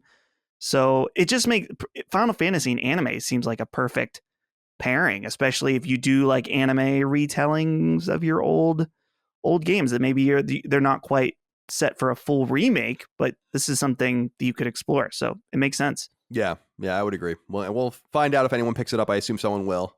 Probably one of the streaming services. You don't want to ignore a Final Fantasy product, for sure. Number 9, shadowy Chinese mega corporation Tencent has made another substantial investment in the gaming industry. As reported by multiple sources, the company acquired a majority share in Jaeger, the German team best known for its heady 2012 third-person cover shooter Spec Ops: The Line. You'll recall that Jaeger had previously sold a minority share of itself to Tencent only a year ago in 2020. It's unclear why Tencent would be interested in Jaeger, but it does have one game in particular, The Cycle, that may be drawing its interest. The Cycle launched in early access on PC in 2019 and is a PvE FPS. Its first release on PlayStation was Dreadnought, its last release on PlayStation was Dreadnought, a combat flight sim that came out in late 2017. There's not much to say about this other than that I have no idea why Tencent wants Jaeger. It's a they must know something or see something there. But who the hell knows? I don't, do you guys have anything to say about this? Probably not. No, I would assume not. Not really. And then number 10, in an interesting move, Sony has revealed PlayStation Now's most popular games between March 1st and June 1st earlier this year. On PlayStation 4 and PlayStation 5, the top 5 PS Now games, counting both downloaded and streaming, were in order: Avengers, Horizon Zero Dawn, Call of Duty Black Ops 3, F1 2020, and WWE 2K19. Over on PC, however, where players have access to the library but can only stream, the top 5 most popular games were as follows: Bloodborne, Horizon Zero Dawn, The Last of Us, Avengers, and Detroit Become Human. PlayStation Now, launched way back in 2014, has just north of 3 million active users, less than 10% of rival Xbox's popular Game Pass service. However, it's also much cheaper. It costs $60 per year. So, not a huge surprise here, but it does show you, Chris, the lack of games on PlayStation Now. Obviously, Avengers was a big release. I feel like Avengers and Borderlands 3 were the first big ones they really got on the platform. But seeing WWE 2K19 as your 5th most played game on your service is pretty astonishing. And I'm a little confused why they even shared this information, to be honest. Yeah, it doesn't seem like it's not even all that interesting. Like even that's the most interesting thing about it, and even that like is just sort of like all right. That's the most interesting thing about it is that they even shared it in the first place, you know. So it's almost like this cyclical. It's like a Mobius strip. So like I don't know, like I guess people wanted this like information. I think it's kind of interesting that Bloodborne is super popular, only because like you would imagine that it would be. Yeah, well, that's what I was gonna say was, and you know, Dustin, I get your take on this is that the list kind of shakes up on PC. when you remove PS4 and PS5 and you can only stream on PC, people are playing all the exclusives. So there is some draw there, I suppose. And Bloodborne #1 was a story that was getting a lot of people's attention. Although, again, they should have just shared like the top 3 or something, just because I think seeing something like WWE 2K19 is like, man, it's just bad news. Yeah. And then number 11, website Gamatsu reports, this is a wrap up, of course. Website Gamatsu reports Monster Truck, I'm sorry. I said struck here. Monster Truck centric Crash Drive 3 comes to PS4 and PS5 on July 8th. Adventure title Lost at Sea comes to PS5 on July 15th. Side scroller Cotton Reboot comes to PS4 on July 20th. FPS Sniper Ghost Warrior Contracts 2, already available on PS4, gets its delayed PS5 iteration on August 24th. Fighting game Melty Blood Type Lumina comes to PS4 on September 30th, and turn-based game Research and Destroy comes to PS4 and PS5 in October. That's an awesome name. The website also reports that side-scroller Guild of Darksteel has been canceled on PS4, still coming to Switch, while the Square Enix-published Nier games Automata and Replicant have both sold well. The former has pushed 6 million units since 2017, while the latter, launched earlier this year, has now surpassed 1 million. Website Push Square reports Adventure Game, The Process to Calvary comes... it's The Procession to Calvary comes to PS4 in July. Co-op shooters Alien Fireteam comes to PS4 and PS5 on August 24th. Metroidvania Recompile comes to Recompile comes to PS5 at some point in August. The original Kerbal Space Program is coming to PS5 at the end of the year. Its sequel to come to PS4 and PS5 next year. A narrative-driven game Lost in Random is due on PS4 and PS5 by the end of 2021. It's all the news. Boys, as we always do, let's end with 6 questions, comments, concerns, thoughts, and ideas from the audience over on Patreon, patreon.com/laststandmedia. We could not do it without you. We appreciate your support. Without you, we simply wouldn't be doing this at all. Nathan McInnes wrote into us and said, "Hey, CDC, I hope all is well with you fine gentlemen. I was looking to get all your takes on the news that Xbox is delivering their next-gen exclusives to the previous generation through xCloud. Overall, I believe this is a smart approach for Xbox, as the cloud games will be running off of Xbox Series X hardware in the back end. It could potentially give a lot more life to people who are not looking to upgrade yet, but want to play the newest games. Also, it will not distract the devs to put time into previous gen versions and focus on pure next-gen gaming, and I am a fan of that. Thanks for all you guys do. Love the Last Stand Media content. Thank you, Nathan. Chris, what did you make of this announcement? xCloud, is it just a marketing thing again, or is this something that is of relevance to our audience? I think it's both. I think it's definitely, there's no doubt that this is like obviously like a marketing thing, but at the same time, I don't know if you guys keep an eye on the Switch store, but I pop in there every now and again, and I remember seeing Control on Switch, and I was like, how the fuck is that possible? Because it barely runs on PlayStation 4, and apparently there are a lot of games on Switch that run purely on the cloud, like. I can't. There's a couple other ones, but like Control was the one that stuck out to me. It's like, it's called like Control Cloud version or something on Switch, and I'm like, wow, that is an interesting solution to that problem, and it makes a ton of sense with Xbox doing this xCloud thing. It makes a ton of sense to like, hey, if we can stream stuff from really good hardware onto phones, why not put our next gen games on our previous gen console without draining or without having to rely on the power of those outdated machines? I think that's actually like super smart. I wonder how they work. I haven't tried these cloud versions. I haven't even really tried with xCloud. I've done a little bit of streaming every now and again, but it's not the way that I prefer to play my games anyway. But for the people who don't necessarily care that much about like frame rate like I do, or like for the people who like are a little bit more forgiving, the people who have TVs that they don't put in game mode until I come over and do it for them, because they don't notice. Maybe this is a big deal for a lot of people. If you could play, like, imagine if you could just play Ratchet and Clank Rift Apart on your base PS4, running at 60 with like the thing barely running just because it's streaming. That's enticing and pretty fucking interesting. I'm curious as to how this will actually function. So hopefully I can like maybe test it out whenever this thing goes like proper public or usable. But I'm really curious about this. What do you think, Dustin? I think it's a pretty crazy move that it really shows that Microsoft is dedicated to being Xbox as a service and not a one console. Because think about it like this. Streaming isn't for everybody. Some people are more sensitive to latency or the compression or whatever, and it's never going to work for them. I'm one of those people. Maybe not never. I'm sure that someday we're going to have perfect streaming, just with the rate of technology and whatever. But it doesn't work for me right now.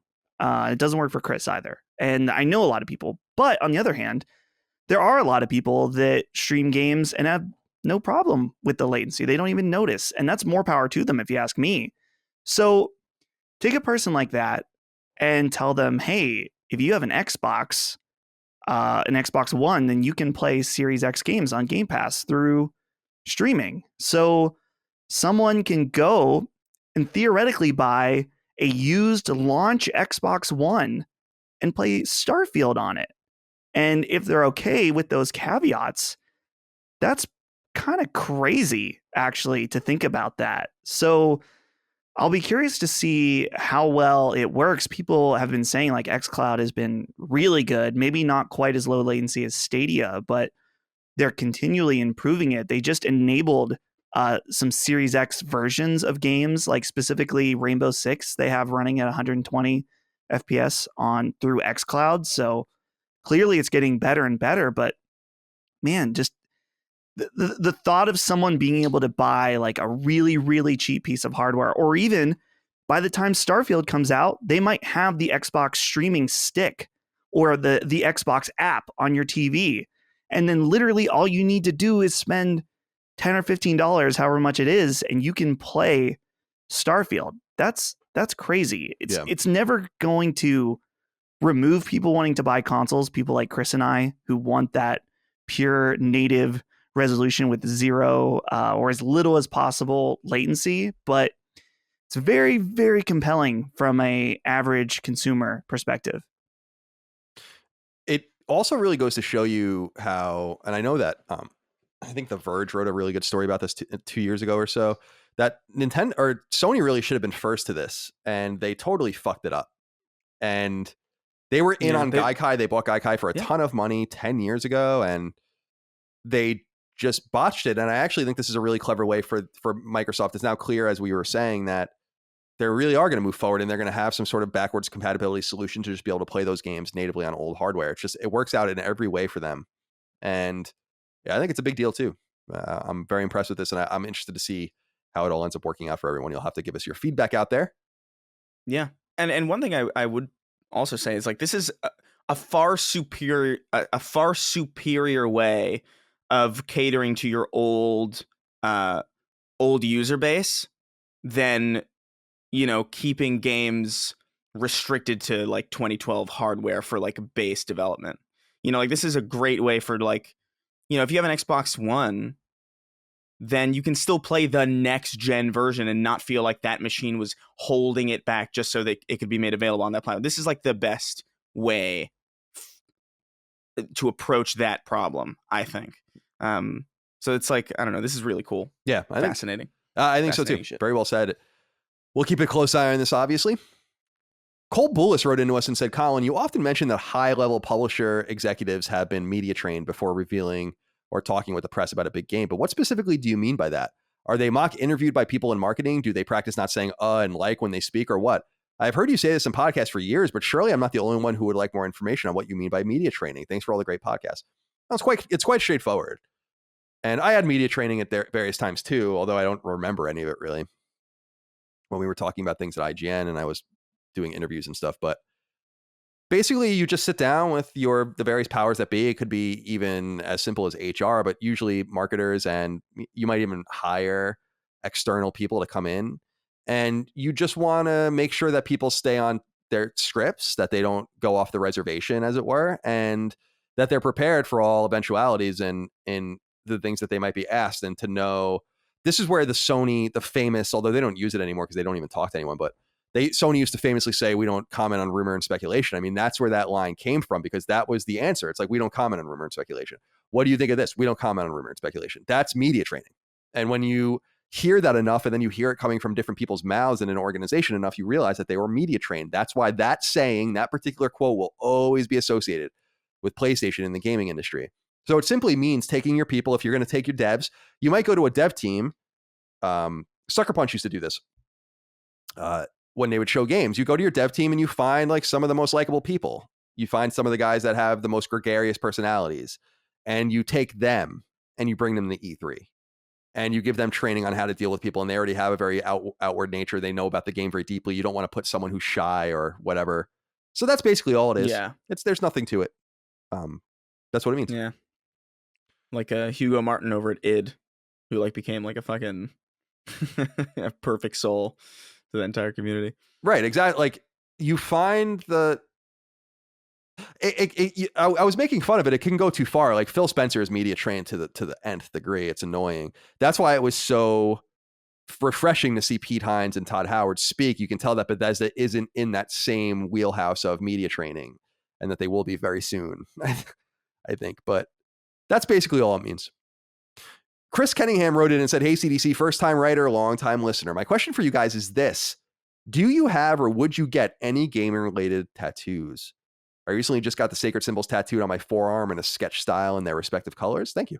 And I'm now planning on getting other various stuff from PlayStation properties. My ideas are currently the Uncharted compass and the Firefly symbol, the Foxhound patch, precursor orb, a gold bolt, and if there's enough room, maybe the Phantom Thieves logo. What would you guys get or suggest? Am I missing something?" Well, I can't suggest to you the tattoos you should get, but I've long wanted to do that, to get a couple of gaming tattoos. Specifically, if you watch the video version, you can see that my microphone has the Dr. Wily logo on it from Mega Man, and that is a logo I've always wanted tattooed on me, because that's like the branding he puts on his robots.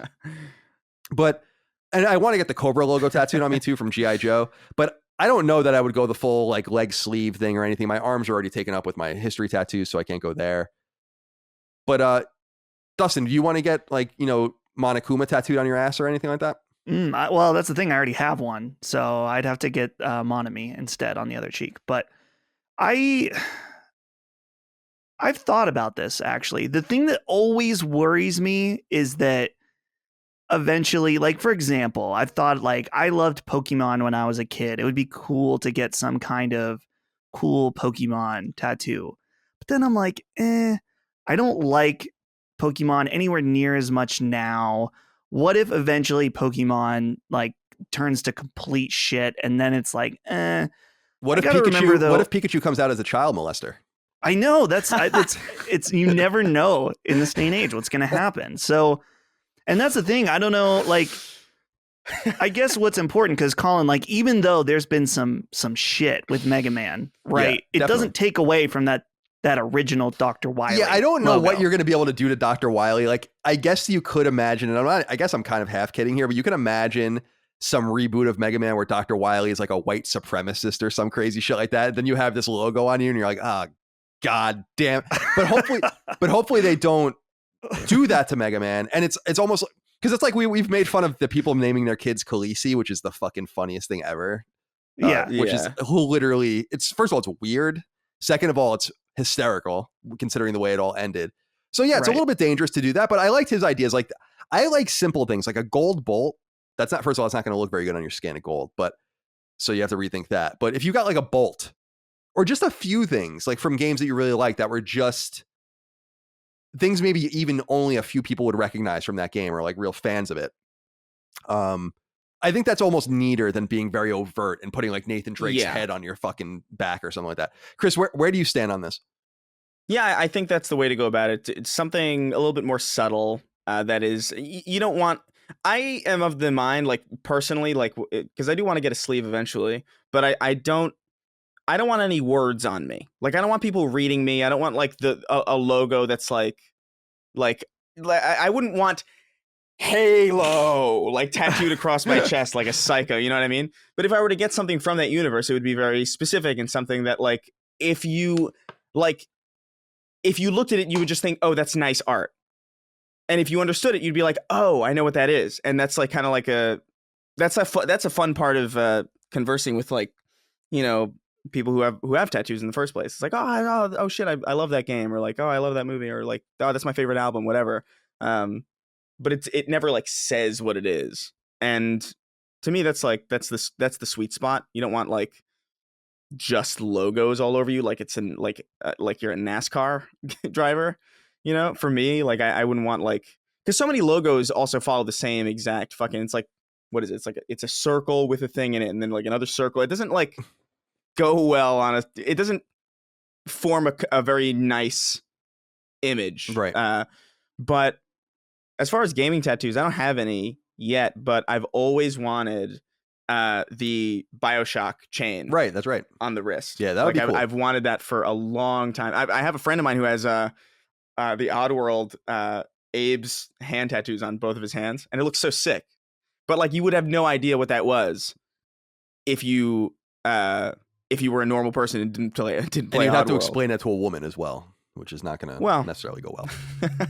You can just make something up at that point. It's like, it means love and life or something. Well, it's like what I do when I don't drive in Ubers anymore, but I used to get so tired of talking to Uber drivers that I would just make up things like, oh, what do you do for a living? Oh, I'm a truck driver.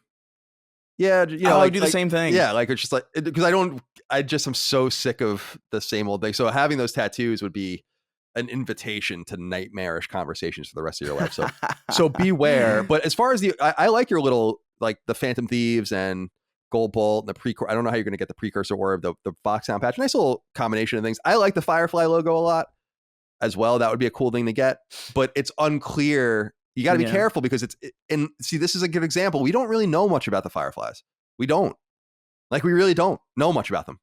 We don't know what they've done, and they are considered by some groups to be terrorists and stuff. So it's just like, you don't want the third Last of Us to come out and the Fireflies pop off in some way, and then you have this basically swastika on your arm or something. So just be careful.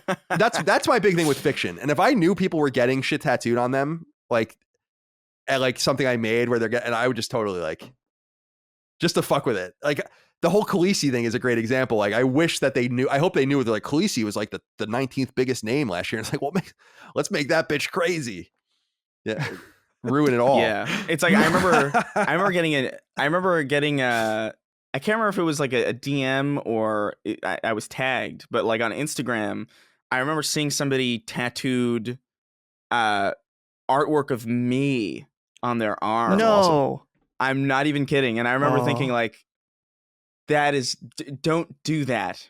Do not do that. No. Like, please, because it just makes me want to be like the worst person. We want to prove you wrong. I do appreciate you getting the Sacred Symbols logo, of course, though.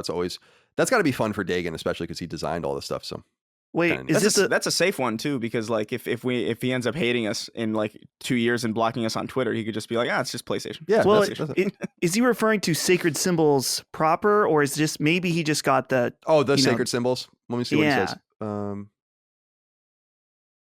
Sacred Symbols. Oh yeah, maybe he means that. We have got. That's probably what he means, because he didn't use the capital letters. We have a bunch of people that have the Sacred Symbols logo tattooed on them. Right.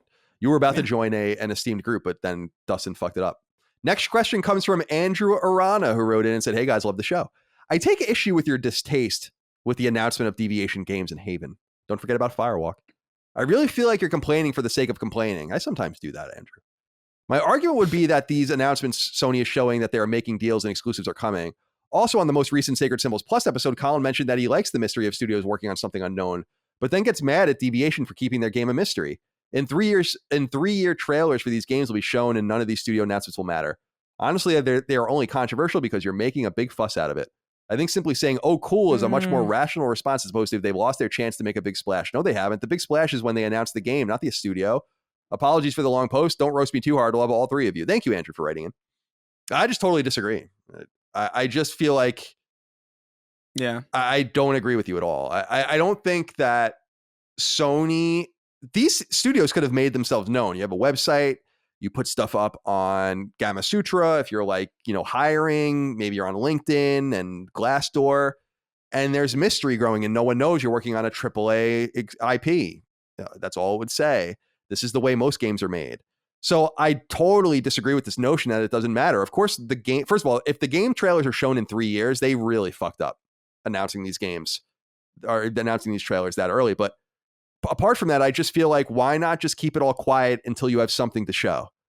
an announcement of a team working on a game is not really anything that interesting when the team doesn't even exist. It's like there's like a million of them too. Well, I was just going to say, it's not like Sony says Bungie is making a AAA exclusive for PlayStation 5 and we'll have more to show later. That's not what it is. Or it's not like saying we have an exclusive deal with From Software for Bloodborne 2 and we're going to tell you about it later. No, what they said was Jade Raymond quit Google 2 weeks ago. Somehow she created a team already and we've given her money and she'll make a game and you'll see it in 5 years. Okay, bye. And that's not an announcement. What they should have done is said in 2, or let's say a year and a half, they should have said, Jade Raymond's been hard at work. The game is called this. Here's the studio. Here's what it's going to be. We'll see it X, Y, and Z.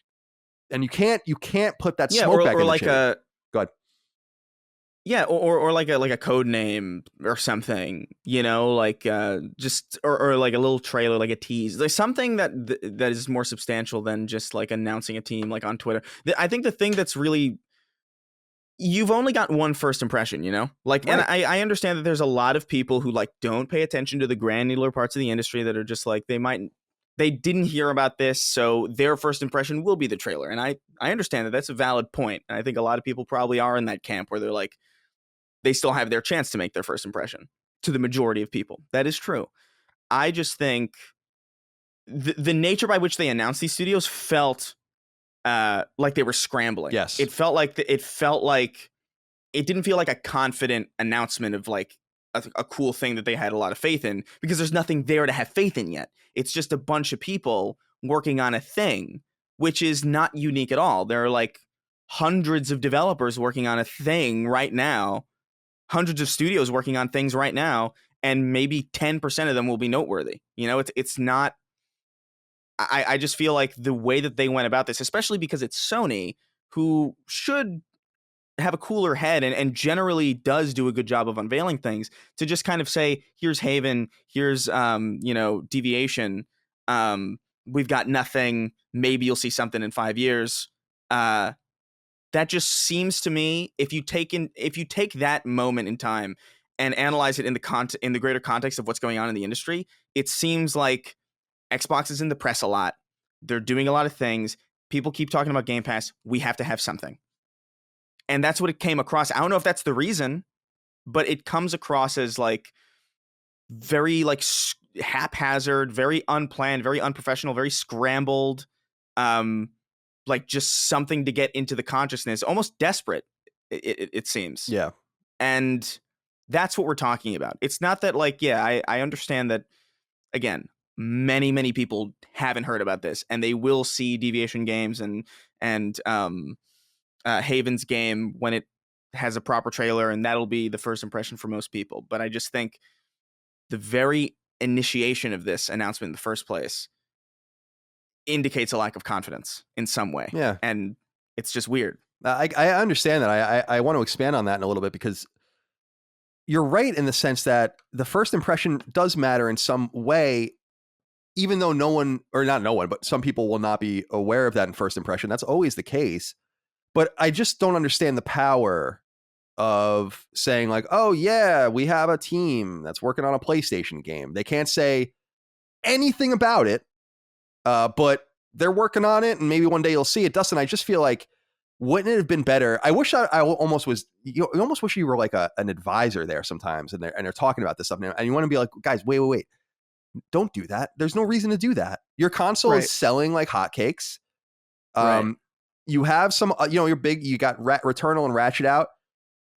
People are curious about what's to come, Horizon, all of that. But let's take 6 months and get the team together, get them sitting in the same place and organized. In the case of Haven, and let's come out with a title. Let's come out with what it is, or something that we're building something, or wait a year, 18 months. I just feel like, why should you be excited that a team of guys that worked on Black Ops is making a game? That tells you nothing. I'm sorry. That's just not that useful to me. Chris? I want to say this. Yeah, please. Because there's a mirror into the other side with this too. When the initiative was first announced, I remember like Xbox was like, we're making a quadruple A studio, right, whatever. We can't talk about anything. We're not talking about it. We don't, there's no information other than like, here's some people who worked on this. We don't know in what capacity. So that information is like almost negligible. But we're working on something and whatever. And then years went by nothing. And then they showed the teaser for Perfect Dark. And I thought that was cool, but the whole time I was watching it, I was thinking, wow, I wish this was new. Like, I wish I hadn't been like, because like, if you announce something that far in advance with nothing to show, people are going to make shit up in their heads. They're like, what is this going to be? And then no matter what you come out with, unless it's just universally loved, which is very unlikely, people are going to either come out of that announcement either underwhelmed or disappointed. I'm happy to see Perfect Dark again, but it would have been a lot cooler if Microsoft just was like, oh, here's one more thing. And it said The Initiative, a new logo. What the fuck is that? What is this team? And then it's Perfect Dark. The fuck? And then they have the thing. It's like, hey, we're The Initiative. This is our side. This is what we're working on. This is our team. That to me is like an example of just like, you can't put the genie back in the bottle once it's out. Even for me, as somebody who forgot about The Initiative, you know, when they showed Perfect Dark, I was like, cool. Would have been a nice surprise though. Right. It also took them a long time to get to that point, which was even more surprising, which is why announcing The Initiative made no sense. And in my mind, because Dustin, I don't know if this is unfair, but people are like, well, they need to make themselves known. And I'm like, I don't know about that, because I'm not trying to be offensive, but if you don't know how to get hired, or you don't know how to get in touch with Jade Raymond at Haven early on in the going, and you don't know someone in some connection, they probably don't want you right now. You know, like they're hiring executive level and leadership management level people that will then do the hiring and probably bring in all their own people. So you definitely want things to be known in the environment that someone's hiring, that this team is doing this and that. But the entire environment is run under NDA. Teams hire secretly all the time. As we said earlier in the show when we were talking about Blue Box, there are studios many people have never heard about that have done massive games on behalf of other teams that have gotten no credit for it because they work in a silent or ghost capacity. So none of it adds up to me. And I like what Chris said about just tell us who you are when it's time to show us what you're doing. I don't need to know who you are before you have something to show us. Yeah. I think that. Okay, Chris. No, I feel like I'm like trampling all over the conversation, but I'm of the mind where it's like, if you want to get hired, like there's ways that they can do that without announcing a studio, you know, like, because they treat it like it was an announcement, like it was like a big deal. And it's like, if you're just looking for people to hire, just put that on like industry sites or like what it's like, you know what I mean? Like there's ways to make yourself known publicly without like treating it as if you've announced something substantial, you know? Definitely. Dustin, what were you going to say? I agree with like everything you guys are saying. I have the only different angle I have, which is it's related and unrelated, because Andrew here, he says, love the three of you. Don't roast me too hard. I got to roast you a little bit, bro. I feel like you're complaining for the sake of complaining. Like, dude, we're a PlayStation podcast. We analyze the news and we comment on it, what we think. Yes, Jade Raymond is making a new team. Is that she what hasn't you made a game in 10 years? Yes. Dude, I see this type of comment on YouTube, not all the time, but regularly. It's like sacred symbols is too negative.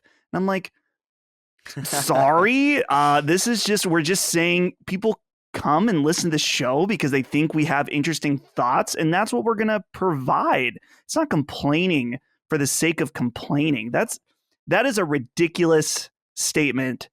And I don't know, like, what do you want? Do you want us to be like the Red Letter Media nerd crew, where it's like we're like like Colin was just doing? It's like Jade Raymond, she's the best. Colin, what do you think Jade Raymond's game is going to be like? Because I'm real excited. It's going to be like Assassin's Creed 2, the last game she launched. Yeah. So it's I'm not trying to be an asshole, but it's just, I kind of am, I guess. But I don't. That's not how I've ever absorbed games. I don't get excited for games like that. I'm sorry. And I'm more interested in the business and analytical aspect of it. These announcements make no sense. Chris is right. These announcements seem like something that you do when you're scared. The Haven one I thought was most egregious because, again, all of those people had just left Google, so they have nothing. Yeah. And I just don't. The Firewalk one was a little more interesting in deviation because it seems like they're a little further along. But I'll just reiterate that not all things are created equal. If From Software said, we're making a new Bloodborne game and we'll talk to you later. That's different than Deviation Games saying, we're Deviation Games and we literally can't say anything. Remember that was the quote, basically. What kind of game are you making? They were like almost like saying, like, what kind of game are you making? What's it going to be on? And it's like, we can't tell you any of that yet. I'm like, oh, good. You can't even tell us what the genre is of the game you're making. That's fun. Yeah. And it's like, we're just so far away from these games anyway. So like, why even, like, dude, even like, Microsoft announced Indiana Jones a couple months back. And like, we know now that it's like, oh, it's in the really, really early stages of development. You know what I mean? So it's like, if that's a studio with money and like industry talent and like a proven pedigree. Machine Games is no joke. And if they're going to take ages to make something that they've shown us already, kind of, and like actually shown us like a teaser of, how long is it going to be before this Haven game is ready? How long is it going to be before, you know what I mean? Like, it's going to be ages. Definitely. So like, why waste the hype? I don't know. I know we're probably hammering this guy too much, but screw you, Andrew. Thanks for writing in. We appreciate you, bud. Dan Patterson wrote in and said, hey, CDC, what are your opinions on demos that developers use to gain feedback from their audience to make changes to the final game?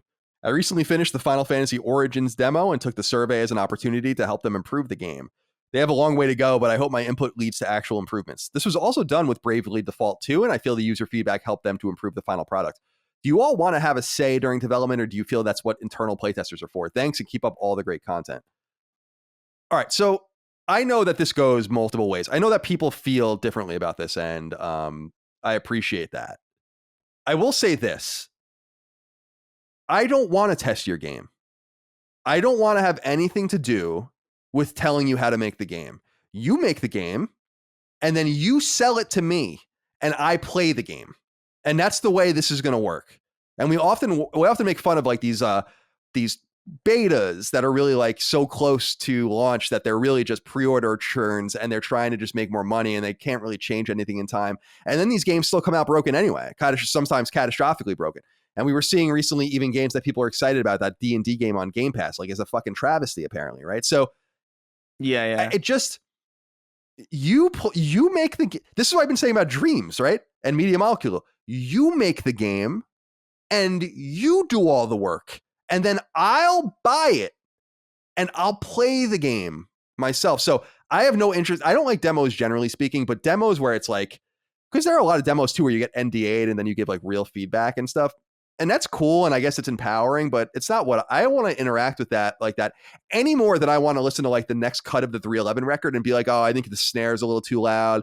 And I think that you got this song could probably be cut. It's like, no, you produce the record and I'll listen to it. It's just like, I don't, so I know it's exciting to people, but I also feel like people are kind of getting taken advantage of in some way where it's like almost a shortcut. Like, why don't you just hire mock reviewers that know what they're talking about to help you fix your game? Yeah. Well, it's kind of a two-way street. In some of these instances where like, I mean, like sometimes because you could pre-order for a beta and then just cancel your pre-order and you've essentially got to play the game for free. And a lot of those people who play betas don't even like really submit feedback anyway. They just, they play the game and they're like, that was fucking dumb. And then they leave and then they don't submit any, like a lot of beta testers are useless, I think. Especially if it's like a public open beta where it's just like, it's very clearly meant to drum up hype or like, mainly just meant to stress test servers for certain things. But it is a very weird situation because I gotta be really involved to want to beta test. Like it's gotta be like my favorite game in the world, and I gotta be like invested like personally in how well it's made for me to even bother actually contributing to the beta process in like a way other than just playing a game for free and just setting it down. Like I have participated in Halo betas in the past where I've filled out things like this isn't working and just because I care about that. But that's very few and far between. Like I'm not doing that for every single fucking game. Right. I will say, Colin, I wanted to ask you that so the last time I was at E3, I had a few instances where I would play a demo and a developer would ask me for feedback. And I'm too nice and would just be like, oh yeah, I don't know, or whatever, or be like, oh, I gotta go. I find that ridiculous to ask members of the press for feedback. Like, for examples, and I don't think there's a problem with me saying this. When I got a behind closed doors demo of Cyberpunk, they handed out surveys to everyone in the press to give them feedback on the demo. I'm like, that's not my fucking job. Like, yeah, you gotta pay. That's ridiculous.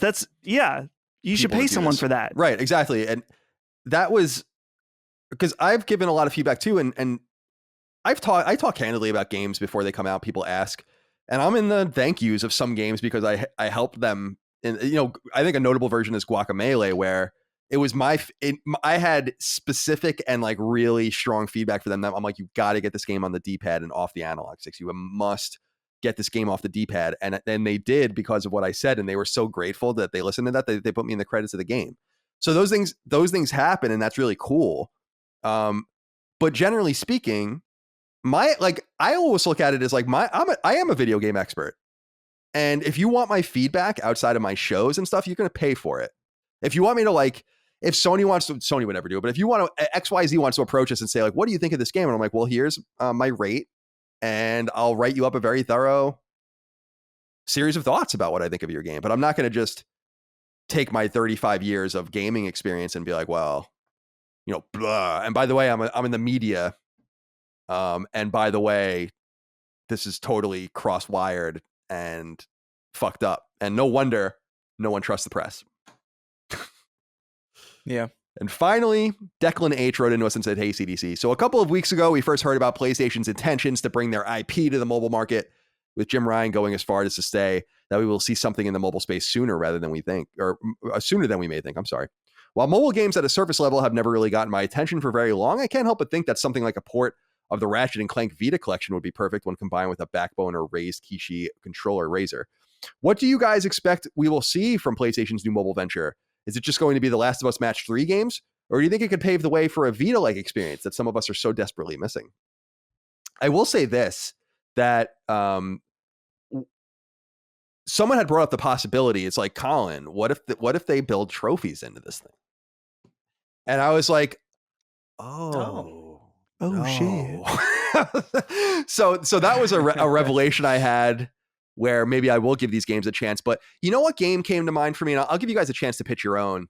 That's why I wanted to bring this up. Is I think this is a great opportunity for them to go into older IP, like go into Parappa the Rapper, go into Jammer Lammy, things that make sense. And one of the games that I was thinking about was Studio Liverpool's game, which they were called Psygnosis at the time, but the PS1 trilogy Colony Wars, which was a X-Wing versus TIE Fighter type space dogfighting game. And I was like, that would be pretty cool on a phone if you could, because I was really trying to be open-minded about it. I'm like, well, maybe you can like tilt the phone to move, and maybe there's like some on-screen digital buttons for firing. And I was just trying to think about things that were a little bit outside of the box. That's not like an endless runner. That's not a match 3 game. That's not a collectathon role-playing game or something that's different. And so I was trying to wonder, like, what could they do with it? And Parappa the Rapper came to mind for me too, where I'm like, why wouldn't you do maybe a Parappa the Rapper rhythm game all on the touchscreen? So I'm just wondering, Chris, does anything strike you as what you might want to see? Because I think Declan is thinking too much. I don't think we're going to get controller-based games on phone, because I think it just requires a barrier of entry that would suggest you should have just played this on PS4 or PS5 to begin with. So what's the point? Do you think Sony will really be able to deliver also, something? You can technically... I'm sorry, go ahead. Yeah, well, no, I was also going to say, like, I'm pretty sure you can also technically just do that already with, what is it, the streaming? Yeah, PS Now. Yeah, so you could play, like, a full-fledged AAA thing on a very small screen. Don't know why you would want to do that, but you can. It's hard for me to even talk about mobile games because I sincerely like detest every single one that I've ever played. Like I've tried even the ones that are like, there was, what was it, Blades and Sorcery or something? There was one that was like really popular. No, it was Swords and Sorcery. Swords and Sorcery. That was like a pixel art one, right? Where it was like the tall Super Brothers. Right. Yeah, and I played that and I was like, this is like pleasant, but I'm not having fun, and I'm just not enjoying it. And this is like the one that everybody told me to play as a mobile game. It's like, oh no, these mobiles like pretty good, and there's like really cool shit there if you look. I was just like, I don't know. I've just come to understand that it's just not the place for me. But if I were to suggest anything, I would say, like you said, with Parappa the Rapper and Unjammer Lamy, like just like it's a good opportunity to like, they're very low cost to make a mobile game, in comparison to a AAA. Why not delve into some of the older IP you have and maybe like try something with that? I wish I could suggest something that was interesting from a gameplay perspective, but you've got a lot of IP there to work with in your back catalog that is pretty much unaccessible or inaccessible to, people who bought your newest machine.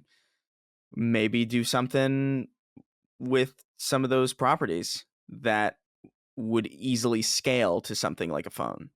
I think Forever that was a great idea. Yeah, I that one just came to mind. You know what's another one that comes to mind for me is Legend of Dragoon, just because people want a turn-based role-playing game, and that's doable on a phone. It's funny though, Dustin, because you had brought up weeks ago when we were talking about Clap Hands, the game that would have made the most sense on the phone would have been Hot Shots Golf, and they have basically squandered that opportunity. They own that IP, but Clap Hands has moved on. It's just they need to find little ways in like that, and I think the trophy system must come over. I think that will draw. I will play these games and I think another thing that they should look into is a customizable card game. And I'll remind you that in 2012, they released a customizable card game on Vita for Uncharted, and it was actually quite good. I thought it was a lot of fun. And that's just another way that you can interface with a touchscreen without having to do much of anything. So I think they just need to think outside the box, but I just don't want them to see I don't want to see like them trying to make an Invisimals Pokemon Go or something. They have to be realistic about what people want to do. So what are you thinking, Dustin? The mobile market has changed recently, but I don't know to what extent, because Apple opened up the iPhone to use Xbox and PlayStation controllers. So it used to be you had to buy a specific type of controller to work on your phone, and that's no longer the case. And since then, we've seen games that you normally wouldn't expect on iPhone or iPad to show up. For example, Castlevania Symphony of the Night or Dead Cells is one. Mm-hmm. Call of Duty Mobile has controller support, which is supposed to be pretty big. Which these games you can also play on a controller, but again, that's like, why would you put yourself through that? I guess the question that I don't know the answer to is that how many players are using controllers on their iPhone? The write-in mentioned the Razer and the Backbone. Those are supposed to be like really good products, actually, to be able to play. Use your phone as a more traditional mobile gaming device. So if the numbers for that are strong, then maybe Sony's looking at this and like, maybe there is potential for, I don't want to say hardcore games, but something more along the lines of more traditional console games that we can release that have both controller support and touch controls. I do like the idea, though, Colin, of a rhythm game specifically with Parappa the Rapper or whatever. I feel like that would be super cool. That's a great one. Also, you know what they should? I know you shot down the Pokemon Go idea, but an augmented reality Heavy Rain game where you're just looking for Jason, and you can like you have to say, and then like and then he responds. I would love that with the little balloons. Stupid. They have little balloons in the background and stuff. I don't want to be dismissive, by the way. I know you're joking, but I don't want to be dismissive of a Pokemon-like experience. I just think Sony is going to be relying too much on something that's not going to happen. It's very much like Dreams, where it's like, this is just not going to happen. So don't do it. Also, Niantic is really the only studio doing that well, and even they're like working on this like Transformers thing that I don't even understand. Yeah, Harry Potter got a Niantic game too, I think, which no one really played. So it's got to be careful in this space. But I do think trophies will be like trophy connectivity will be a big thing for this if they somehow make it. They can do that, right? I don't see why they wouldn't be able to do that. But maybe Xbox did it, right? Yeah, I think so. Did they? I thought that like that Halo game that they released had trophy support on phones years ago. Wow, the twin stick. Not trophy, achievement. But you're talking about the twin stick shooter, yeah. Right? Spartan Assault? Wow, yeah. Maybe. Yeah, I hated that. Yeah, and they released that through iOS, right? So so like you can have your own, I guess, subsystem in there. Yeah, Yeah, I guess that is definitely like that would be like the smartest thing to do at the very least, like from the get go to like have trophy support in your games. What about I never really played this game, but what about Patapon? Isn't that like pretty simple? Yeah, Patapon would be one or two buttons. Yeah, Patapon would be another one. Loco Roco would be another one. Loco Roco. Oh, yeah. So God, I miss there's a Facebook. bunch that they can do. I would just love to. I just think that in the hardcore space, the attractive hardcore space, turn-based role-playing game, rhythm game, space shooter, you just got to stay away from this other shit. And I think it'll be golden. So we'll find out what happens here. But it's a good question nonetheless. Thank you for writing in. And thank you all out there for your love, kindness, and support of our show. It's time for us to go. Dustin, do you have any closing comments? Any closing comments? I know the PlayStation show, Mario Golf, even Colin. Yeah, I'm going to buy it. Is going to check it out. Definitely. And man, I'm just so excited. And also, I'm pretty sure right now on my porch, Sackboy is waiting for me. So I got that for $30. Nice, that's a good deal. On Amazon sale. So I'm excited, just hoping to relax a bit this weekend with some video games. Looking forward to it. Cool. What about you, Chris? Any closing comments? Well, I'm gonna have to try and get as much of Ratchet done because I'm actually headed up to Big Bear on Friday. Oh, cool. What That's is this? exciting. It's like a little like some friends of mine we got a cabin. We're gonna Yeah, it's play like the some drinking wilderness games in and California. Oh, Yeah. So Cool. hopefully I don't get like attacked by like a Wendigo or anything. or a big bear. I'm not worried about bears so much as I am Wendigos. Fair enough. Wendigos are definitely more objectively more threatening than Yeah, I bears. agree. Big Bear is beautiful. There's so many beautiful places out there that I do miss, like Tahoe and stuff. I've never been, so should be fun. Cool, man. We'll have fun. Be safe. Maybe we'll see you next time. Maybe we won't, depending on what happens. But thank you all out there for your love, kindness, and support of our show. Again, patreon.com/laststandmedia for more. Bit of a slow week this week, but I think things are going to pick up. I wonder if we will hear more about this abandoned game soon and some first party stuff. There's rumored not PlayStation Experience, but State of Play, which is apparently where this Ghost of Tsushima game is going to be announced and all the rest. So we'll have more to say in the coming weeks. But thank you again for your love. Thank you for your love of Defining Duke as well. And Knockback, we'll see you next time. Until then, goodbye. See ya. Take care, guys. Sacred Symbols, a PlayStation podcast, is a product and trademark of Last Stand Media and Collins Last Stand LLC, and is proudly recorded in the USA. The show is conceived by, is written by, and is directed by me, Colin Moriarty. My co-hosts are Chris Raygun Maldonado and Dustin Furman. The show is produced by executive producer Dustin Furman. It's edited by associate producer Ben Smith. All of Last Stand's theme music is by my best friend, Ramon Narvaez. As you know, all of Last Stand shows, including Sacred Symbols, are fan-funded on Patreon at patreon.com/laststandmedia. The following names are at the producer level on Patreon, our highest tier, and we're grateful for your thoughtful and kind contributions to our independent endeavor. Thank you.